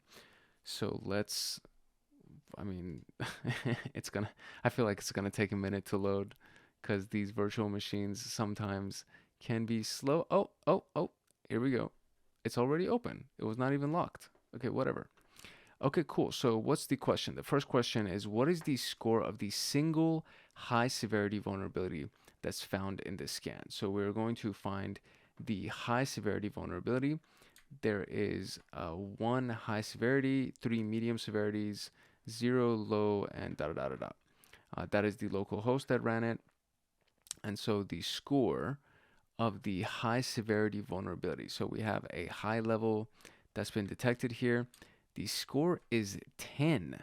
That is insane. That's really, really high. That's crazy. Okay, so a level 10 freaking vulnerability. We need to fix that right away. What is the solution suggested by OpenVAS for this vulnerability? So let's go here and look at this. So product detection result summary is the remote OpenVAS Greenbone vulnerability manager is installed, configured in a way that accounts with default password enabled. Okay. Vulnerability detection result. It was possible to log in using the following credential: username, password, role, admin. So the default login.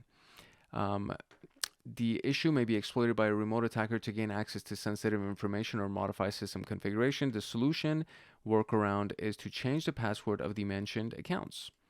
That's basically it. That's the solution that they have, because whoever this person was using the default login instead of actually changing the logins. And I mean, that's it. That's literally it. How simple is that? So as security analysts, you are going to most likely deal with vulnerability scanners as frequently as you would with an intrusion detection system or some kind of a SIM tool, right? So you will be using tools to accomplish certain tasks. And for the most part, if you're on defensive security, then you're going to be using intrusion detection tools and SIM tools and things like that, firewalls, stuff like that. If you're on the offensive security side, you will be using things like vulnerability scanners, and you'll be going through penetration testing exercises and all of the things that would be actively searching for vulnerabilities and weaknesses inside of the system that can be exploited, and you'll be using tools like OpenVAS. So this is kind of the name of the game, really. Like, once you go through enough of these tools and you have familiarized yourself with these tools, then you'll be able to really become a functional security analyst. Like, it's not a hard business, in my opinion. It's not a hard task. When you get into pen testing and when you get into security engineering, then yeah, you need to really know what you're doing. But when you're going in as a junior security analyst, or when you're going in as a regular security analyst, like, it's not hard to just learn these tools, learn how to pull information from them, how to understand the vulnerabilities, how to report these vulnerabilities. That's basically your job. And it's just surprising that, some people either don't do the work, like they don't do the studying and everything that they need to do to get better at this, or they just have not developed the interpersonal skills that's required to communicate the findings that they have with their management and with their C-suite executives and things like that. So I don't think this is difficult to do. I think you can definitely do this, and we're going to learn a few more skill sets and a few more tools that you can use. But apart from that, we're almost done with the CySec101 pathway. And if you've gone through every single video, then I am very, very proud of you. And I think you're going to feel much more confident by the end of this series. And then you can go into the SOC Level 1 or Junior Pen Tester and the various other playlists that are available on the channel, and you will go in there knowing the things that you really need, knowing the fundamentals and the foundations that you really need. I'm kind of getting ahead of myself, but this is the last tool inside of the security tools, the security tooling part. So then we're going to go and finalize the rest of the CySec101 playlist, and that's it. And then you can go off to the races and start doing some really cool things. If you found this video useful and you would like to get more videos like this one, I do encourage you to like, subscribe, and turn on the notification bell so that you get notified the next time that a video comes out on this channel, including all the videos that go on in the CySec101 playlist. And then we had, the Network Plus playlist that recently dropped, and then there's going to be the future playlist when we go into AI for cybersecurity, and then pen tester and ethical hacker and all that stuff. So again, highly encourage you to like, subscribe, and turn on notification bell so that you get notified when those videos come out. And then if you have any comments or if you have any questions, make sure that you drop them in the comment section below. I'm very responsive for that, and I look forward to hearing from the community. If you'd like to support this channel and get access to me on Discord, consider joining Hackaholics Anonymous. We have 4 tiers: the supporter, agent, guardian, and master. Each tier gets their own Discord server and early access to content. The agent, guardian, and master levels get exclusive content, exclusive downloads, monthly Python automations, bug bounties, live streams with me every single month, plus so much more. And to join, you can simply click the link in the description below, or you can go to our homepage and click the join button there, or you can go to youtube.com/@HankHacksHackers/join, and you will be able to join Hackaholics Anonymous. I hope I see you in the Discord chats. If not, I hope I see you in the comment section. And that is it. It's your boy Hank Hackerson at Hank Hacks Hackers, your favorite network and system attacker/protector. If no one else loves you, Hank loves you. Love, peace, and chicken grease. And I'll see you in the next video. Later.